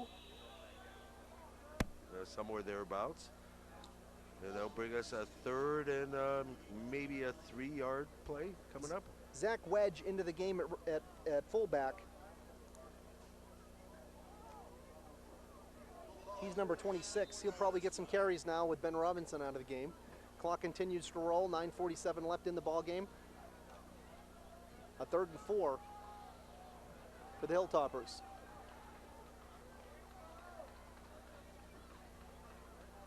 Johnny Bell. Ivins will get the carry. He'll go off to the left side. He's got a little bit of room. Nice block. Not sure if he's got first down yardage. I think he got it. pretty darn close. And it's a first down, Hilltoppers. Yeah, just keep driving the ball, and important thing, they're down 9:15 and actually pounding on the Bombers right now. Big first downs here for the Hilltoppers. And they're looking to put some more points on the board. As they're down inside the 25, mark it at 24. In the backfield is Wedge. I think that's Smith, 28. Is that Smith? Yeah. The handoff goes to Polburn. He's going to go off to the right side, met by some Kenston Quite a Blue few Bombers. Kenston Blue Bombers, actually. There's a lot of powder blue shirts waiting there for him. Didn't pick up much there on that play. I think pretty much it's the line of scrimmage. They haven't set the ball down yet. Now they're giving them a yard. So 2nd and 9 from the 24-yard line. Again, it's almost reached that point right now where they don't really need the first down so much anymore. Hold the ball, take the maximum time you can, and eat up some of that clock. Because, yeah, they definitely have Kenston on the ropes at the moment. Polburn. I think that ball went to Ivins and Did Ivins or Johnny Smith Bell? out of the? No, he kept it himself. Yeah, John Bell I thought kept it he himself. handed it off to Smith up the gut, but he kept it himself. And he picked up maybe 3 on the play, and that's going to bring up 3rd and 6. So we get the new addition on the field here. We get the little Hilltopper mascots there on the sideline. As you see Bell being wrestled to the ground. 3 of those, I'm sure, high school students dressed up like little toppers. Polburn to the left side. Ivins in motion. They'll hand the ball off to him to the left side. He's got a little bit of running room, got a hole. I think he's going to be short of the first down, however, but this is certainly 4-down territory. Oh, without a doubt, unless you want to pad it with a field goal again.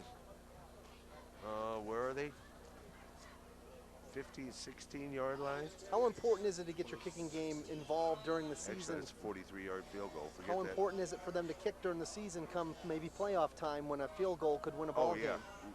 Well, anytime you need it in a tight game, you know, you definitely want to have your kicker, not when you absolutely need it in the first playoff game or, you know, the league championship game or something. You don't want to put that pressure, having that be in his first kick. So, it's one of those experience things. Let him take a shot every now and then and see what happens. Well, we had a 4th and 1, and it looked like it was going to be Matt Smith time, but maybe delay a game. It's going to drive him back 5 more yards, and it'll bring up a 4th and 6. They're saying offsides, Hilltoppers? Yeah, somebody encroached a little bit. They brought out another group of players. That's Adam Parker, number 17. Well, they are going to try a field goal from, Yes, they are. wow, Quite a distance. 27, He's got a heck of a 37-yard field goal. He's got a heck of a foot. He'll have no problem reaching this. 38-yard field goal, I believe. 38-yard field goal by Parker. Ball is down. Kick is up, and It's it enough is leg. split the uprights. It is good. Adam Parker, 38-yard field goal. Chardon crowd really likes that. And that may be the nail, because that's 3 scores. Even if Kenston can push 2 quick ones in with the double extra points off of that, that's only 16. Chardon's lead now is 17. That kick by Parker, he could have made that one from about 45. Yeah, there was plenty of leg on that. Plenty of leg. Yeah, that hurts. Yeah, that definitely hurts if you're a Because Kenston that's fan. 3 scores that Kenston's going to need now, and so far this offense hasn't been able to muster 1 yet. So with 6:16 left in the 4th quarter, 24-7, the Hilltoppers in the lead. Blue Bombers looking to get some sort of offense together. They've been pretty bad. I mean, to put it mildly. yeah. Yeah, anemic, I think, is a much nicer term. Well, I think when you've got Narinsky as your running back and it's working early and then he fumbled, he didn't seem to be a factor on offense since. No, they really haven't used him that much. As a matter of fact, he was out of the game a bit of the time. And then you got passes being dropped. They seem to have enough, the linemen seem to be doing a decent enough job. The talent, skill position, quarterback, tailback are strong. I don't know why this offense isn't more productive, to be honest with you. And like I said, last week on paper against Chagrin Falls, it didn't seem like they were that productive either. But you got to make plays every once in a while, like those third down drops that really hurt them in this game. Parker with the kickoff. Pretty deep. Taken at the 10-yard line. He's up to the 15. Stopped just short of the 20-yard line. Good coverage by Chardon. And it'll be first down and 10 for Kenston. And boy, they're just going to have to go to the air, and Chardon knows that now.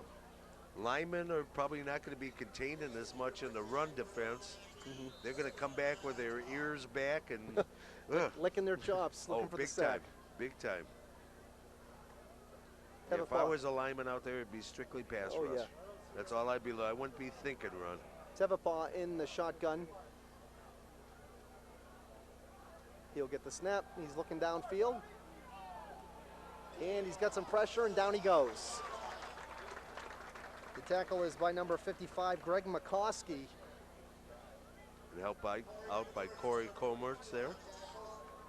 McCoskey sealed him up on the outside there, didn't allow him to get out, and then wrapped him up, and Comertz helped finish him off. So to bring up a 2nd and 12 with 5:40 left in the game. And again, they're going to be looking pass. Same formation for Kenston in the shotgun. Yeah, might as well not even try to fake it. That's the only way you're going to get yourself back into it. Norinsky used more as pass defense, keeping off the Chardon defenders. Nice pass, dropped. That should have been caught by Terry Love. Just a bit short. Yeah, it would have been a good catch, but it was a catchable ball. It was a little bit on the short side. Love came back for it, just wasn't able to get his hands underneath it and hold on to it before he met the ground. Ivans had some pressure for Chardon, forced Norinsky back into his quarterback. It'll be 3rd down and 12. And we're down to 5:20 left in this game, which is definitely good time for Chardon at the moment. Tevapaw fades back. He's looking downfield. He's got Love open. Nice pass by Tevapaw, and that's going to be a first down for Chardon. I mean, for the Blue Bombers. Yeah, it looked like Chardon fell into a zone. They normally play just straight man-to-man. That time it looked like zone, and Love settled into that little seam and just cruised through it. He laid the ball out there, and he tucked it away. So it's a 1st and 10. The ball's on the 33-yard line. Again, guard against the deep stuff. You don't want him getting the scores real quick. Kind of the little rubber band prevent defense type of mentality. Tevapaw looking to pass. Goes to the left side. He's got a receiver open, in and out of the hands. Berkowitz had his hands on the ball. Tevapaw led him just a little bit too much, and that's going to bring up a 2nd down. Again, threw it a little bit low. Maybe trying to protect because he doesn't want that turnover for the interception. Got some nice pump on the ball, does Tevapaw.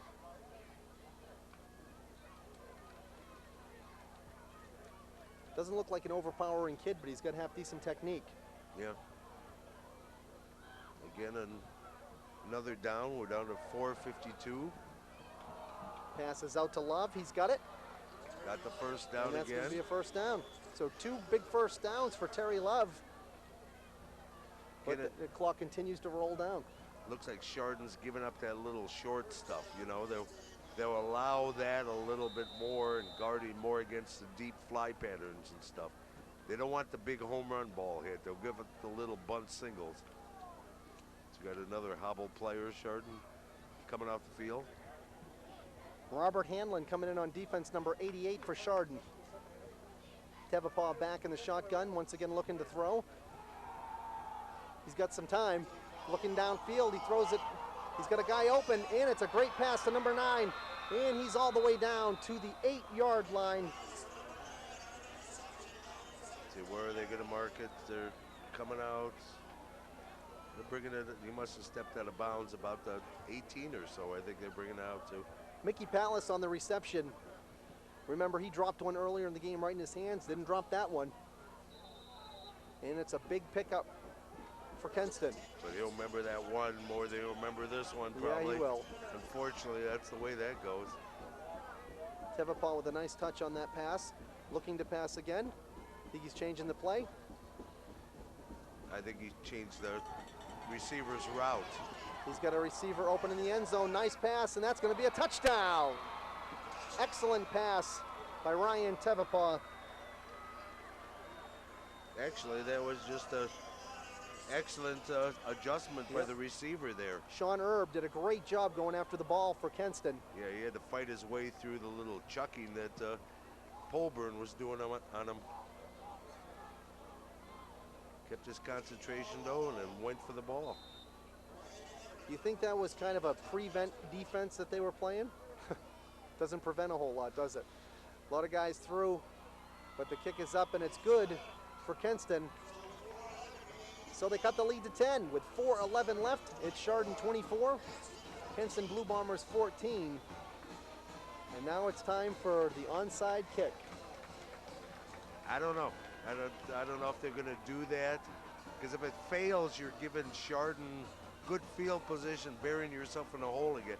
They might just start using their timeouts now and just kick it deep and hope their defense kicks in, because their defense is going to have to sometime.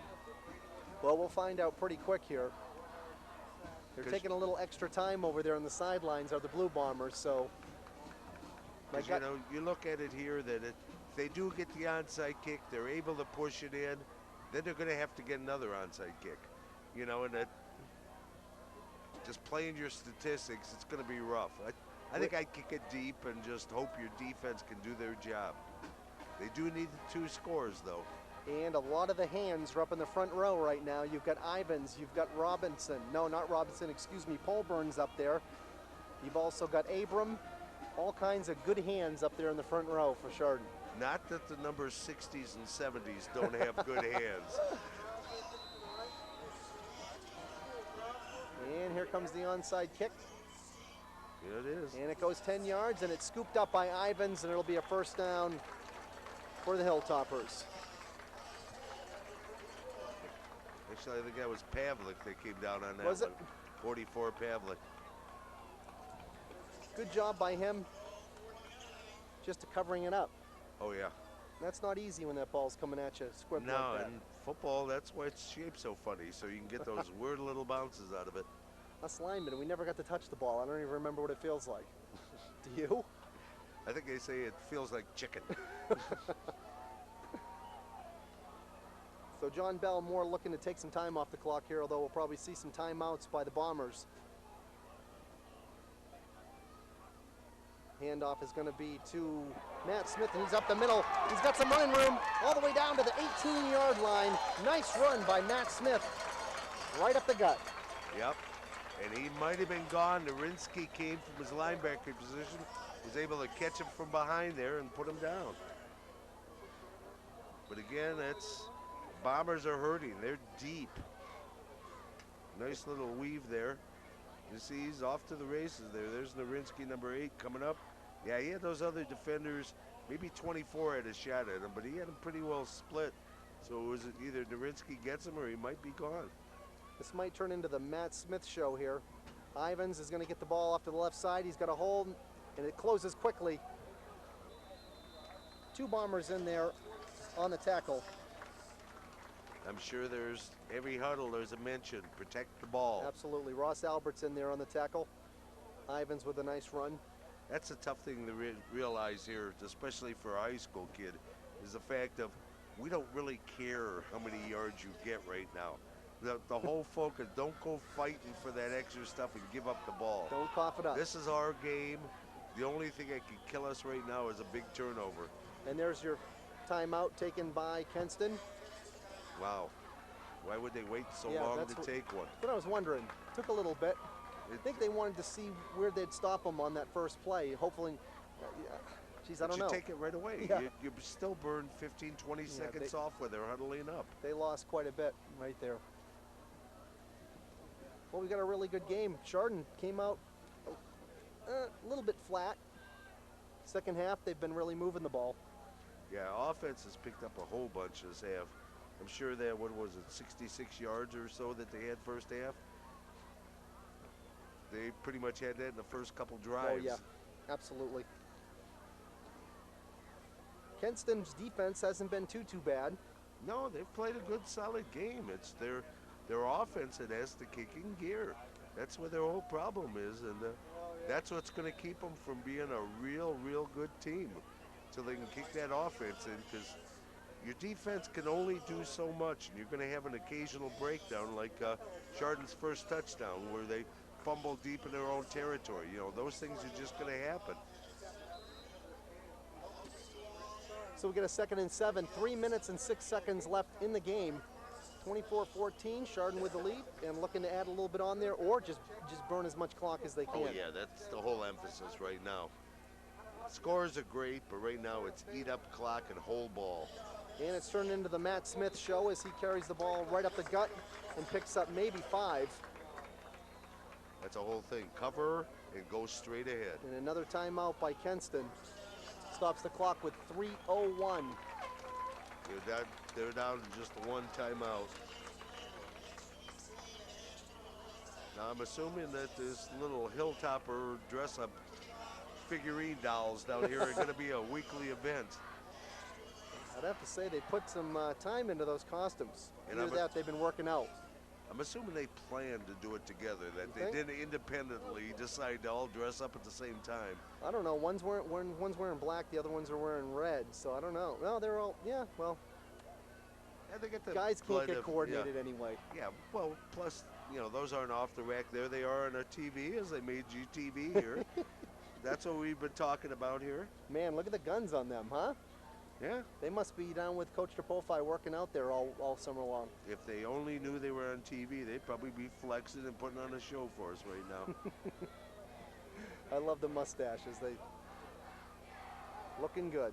Yeah, I suppose the mountain climbing with a pickaxe and all, you got to have some facial growth. Hey, you go to the basketball games and they have the big afros. You ever seen those guys? They're Yeah, half red, yeah. half black. And a young man loving some football here. Future Hilltopper. Actually, he's loving playing on the railing there, but nonetheless, he's here. It's through osmosis you get your love of football. We're back to action now. Matt Smith in the backfield. Ivans to the right. Slow cadence here, making sure everybody's on the same page. Polburn. Hand off to Matt Smith. We're going to have an illegal motion here, I think, on. Yeah, I think we had two backs moving at the same time there. And that's exactly right. And that'll back it up. But again, that's not that important. Now, it's actually good because now there's more space to have the time roll down. There was only one timeout left for Kenston, and they'll be burning that probably on this next play. Yeah, we're down to 2:49 here. And obviously the clock is stopped for the penalty. And a little discussion going on here with the captain, Norinsky. Do you want to back him up? What do you want to do? Of course, I thought that was you have to take that penalty. It's a dead ball foul. Yeah, I don't know what. I don't know what they were talking about. I think he was asking him how he exactly spells his name or something. I'm not sure what the reasoning is. Or maybe he's asking him where their offense was tonight. First down, 15 to go. Ball is on the 20 for the Hilltoppers. And the Kenston coach wants to come out and say, whoa, what's going on? It was a dead ball foul. That's an automatic penalty. I don't understand what the problem is. I don't know what the discussion was down there. And I don't know what this discussion is about. Now, I could see them not understanding what was going on, but why question it? We've got 2:49 left on the game clock. Chardon 24, Kenston 14. Maybe he came up with some sort of weird rule, because it looks like this guy's going to go back and talk to his cohorts about it. It was an illegal motion penalty, was it not? That's what they It looks like what they made the signaled. signs. Yeah, exactly. You still got the Kenston coaches out there in the field waiting for some sort of resolution. Yeah, this is kind of bizarre. And really detracting from the game.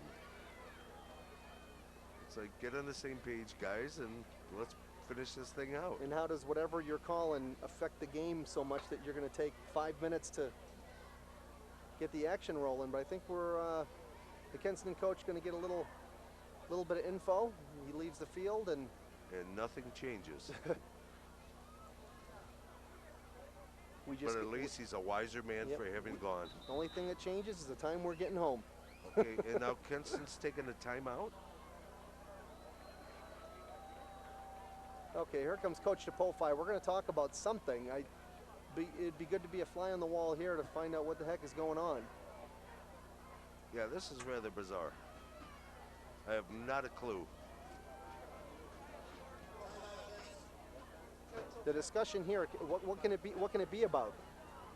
It's an illegal motion. It's a 5-yard penalty. I don't know. It's dead ball foul. Seemed like a simple penalty to me. And they moved the ball back 5 yards, and it looks like it's okay. Let's play some football. But he signaled Kenston a timeout. Kenston took another timeout, which I didn't really understand. Here's where you need that little. Because the clock doesn't stop in a penalty unless he needs to rally his troops to, I don't know, just yell out from the bench, try stripping. You know, that's what else can he tell him right now? Well, kudos to the referees in this game. If we haven't said much about them, they've done a fine job. Yeah, just I don't know seems a why little they were weird. questioned on this one. I'm not questioning the referees. They signaled infraction, marked it off. It's the bizarre, why is all this going on? Maybe one referee called one thing and another referee called another, and there was some confusion on what the penalty was. But, well, we're back to action. Matt Smith in the backfield for Chardon. Ivans is going to get the handoff to the left side. He's got a little bit of room, and he runs over a Kenston player. And he'll pick up possibly 6 or 7 yards on the play. Actually, like I said, it's academic how many yards he gets, just so he holds on to that ball and lets the clock run. But he ran out of bounds. That's not a good thing. He certainly didn't want to run out of bounds there, but 2nd and 10 for Chardon, so it was a 4-yard pickup by Matt Smith, Ivans, and we're going to probably see Matt Smith or Ivans get the ball again. If it's not broke, don't fix it. Or Palmer, you got him on the left wing there.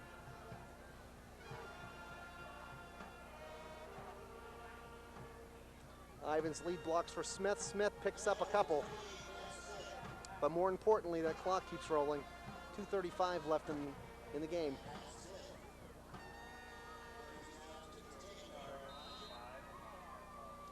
So it'll be 3rd and 5. Ball is on the 10-yard line.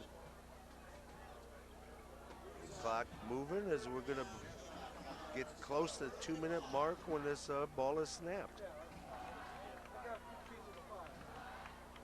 We've got Ivans, we've got Smith, and we've got Polburn. Any one of them could pick up this first down for Chardon.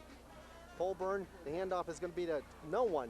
He's going to keep it himself as Johnny Bell, and he doesn't get a whole lot, maybe a yard. And that'll bring up a 4th down. They'll go for it this time. Because really, right now, the 3 points doesn't mean nothing. And keeping them pinned down deep and making them drive 90 yards plus, that means a lot. So there's no question they're going to be running a play here, no field goal attempt. They'll just watch the clock go down. 1:31, 1:30. John Bell takes his time coming up to the line. He's got Matt Smith behind him, Polburn to the left, Ivans to the right. And there'll be a delay of game going against Chardon. I don't think they care all that much. No. No, it's just another 5 yards. Coach Trapolfi is going to be happy with the ball control in the second half. They've done a nice job of controlling the tempo of the game, and oh yeah, put together a couple of nice little drives, moved them there, and positive things for next week. Next week, I believe they have Lakeside. Isn't that? I think that's who's on the schedule. And the week after that, they're going to go to Menor, and that's a big. That's a huge game. It's not really. I don't know if they've ever played before. If they have, it was back in the dark ages sometime. But that seems like a game that He's actually going for the field goal. And we have another penalty. What's going on here? Got a penalty. No mouthpiece or something. It's a violation on the Kenston kid for, I think his mouthpiece was out. Nick Rendinell. And the offense will come back on instead of the kicker. And they're going to go for it. Wait, he's going the wrong way now. Oh. And he waves to the crowd. Okay, now this has turned ugly. This has just turned really bizarre. Well, they've been kind of anonymous this whole game, Yeah, and now they're do trying coaches and refs get paid by the hour, or are they just a flat fee? And Because they're going for OT or something. I don't know. Something's going on here. so it's a 4th and 4 on the 10-yard line. Weren't we just here a We little were just bit ago? there. I thought so.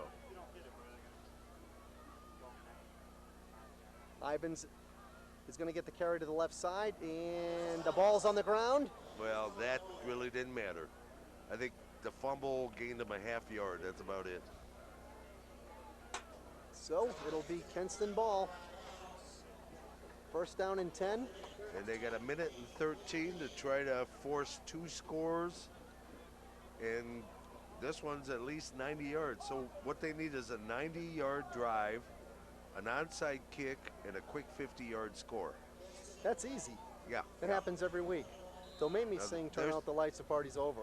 There's a game plan that's designed. You know what's funny? Weirder things have happened in high school football. Oh, it can. I'm not saying it's impossible. Teva You never- Paw. And these kids will play hard every second that's on that clock, but they definitely have their backs to the wall besides having their backs to their own goal line. Teva Paw looking down the right side to Love, and that's going to be intercepted by Chardon.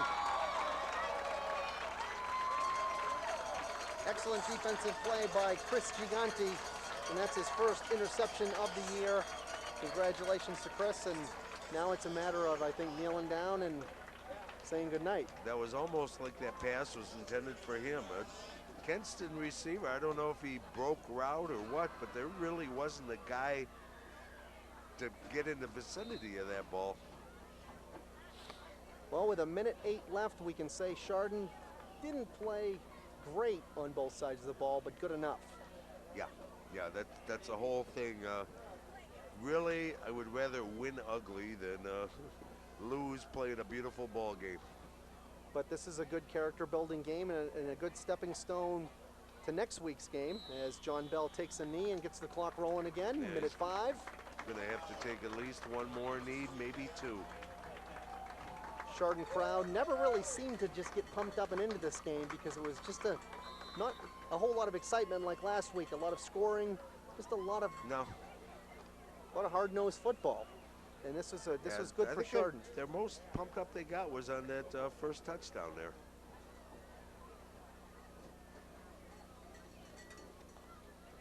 So as we'll watch Bell take a knee, and then I believe he has to take one more. Oops. Oh my God. We got a penalty. It's kind of, you know, I know it's not within the referee guidelines and all that, but I would tend to, I didn't see that, you know? Yeah. Just totally ignore it and let it go on and let the game die gracefully. So it looks like the clock is running again, 21 seconds left. And that will do it. Now they don't have to take another snap. So the final score here at Chardon Memorial Field is 24-14. We would like to thank and let you know that tonight's game is brought to you by cable subscribers like you. That's right, tonight's contest is completely funded by cable subscriber franchise fees from Chardon Township, Chardon Village, and Hamden Township, as well as Munson Township. We'd like to thank those communities for making this game possible. So the final score here from Chardon Memorial Field is your Hilltoppers 24, the Kenston Blue Bombers 14. We'd like to thank the whole crew here on GTV, our excellent camera people and the guys in the truck who did such a wonderful job this evening. Any last words from you, John? Well, that's 2-0 for the Toppers. That's the bottom line. That's what counts. They go to, I believe, Lakeside next week. And then they got a tough Mentor team to face before coming home again to face Geneva. But overall, they got win number 2 under their belt, and that's whole bottom line of what counts. And they started playing and getting the offense when they needed to. That's a good positive thing to take from this game. And a good jump into next week. For my partner John Walsh, this is Tim Greenwood. We want to wish you a pleasant evening. The final once again, Chardon 24, Kenston 14. We'll see you next time here on GTV.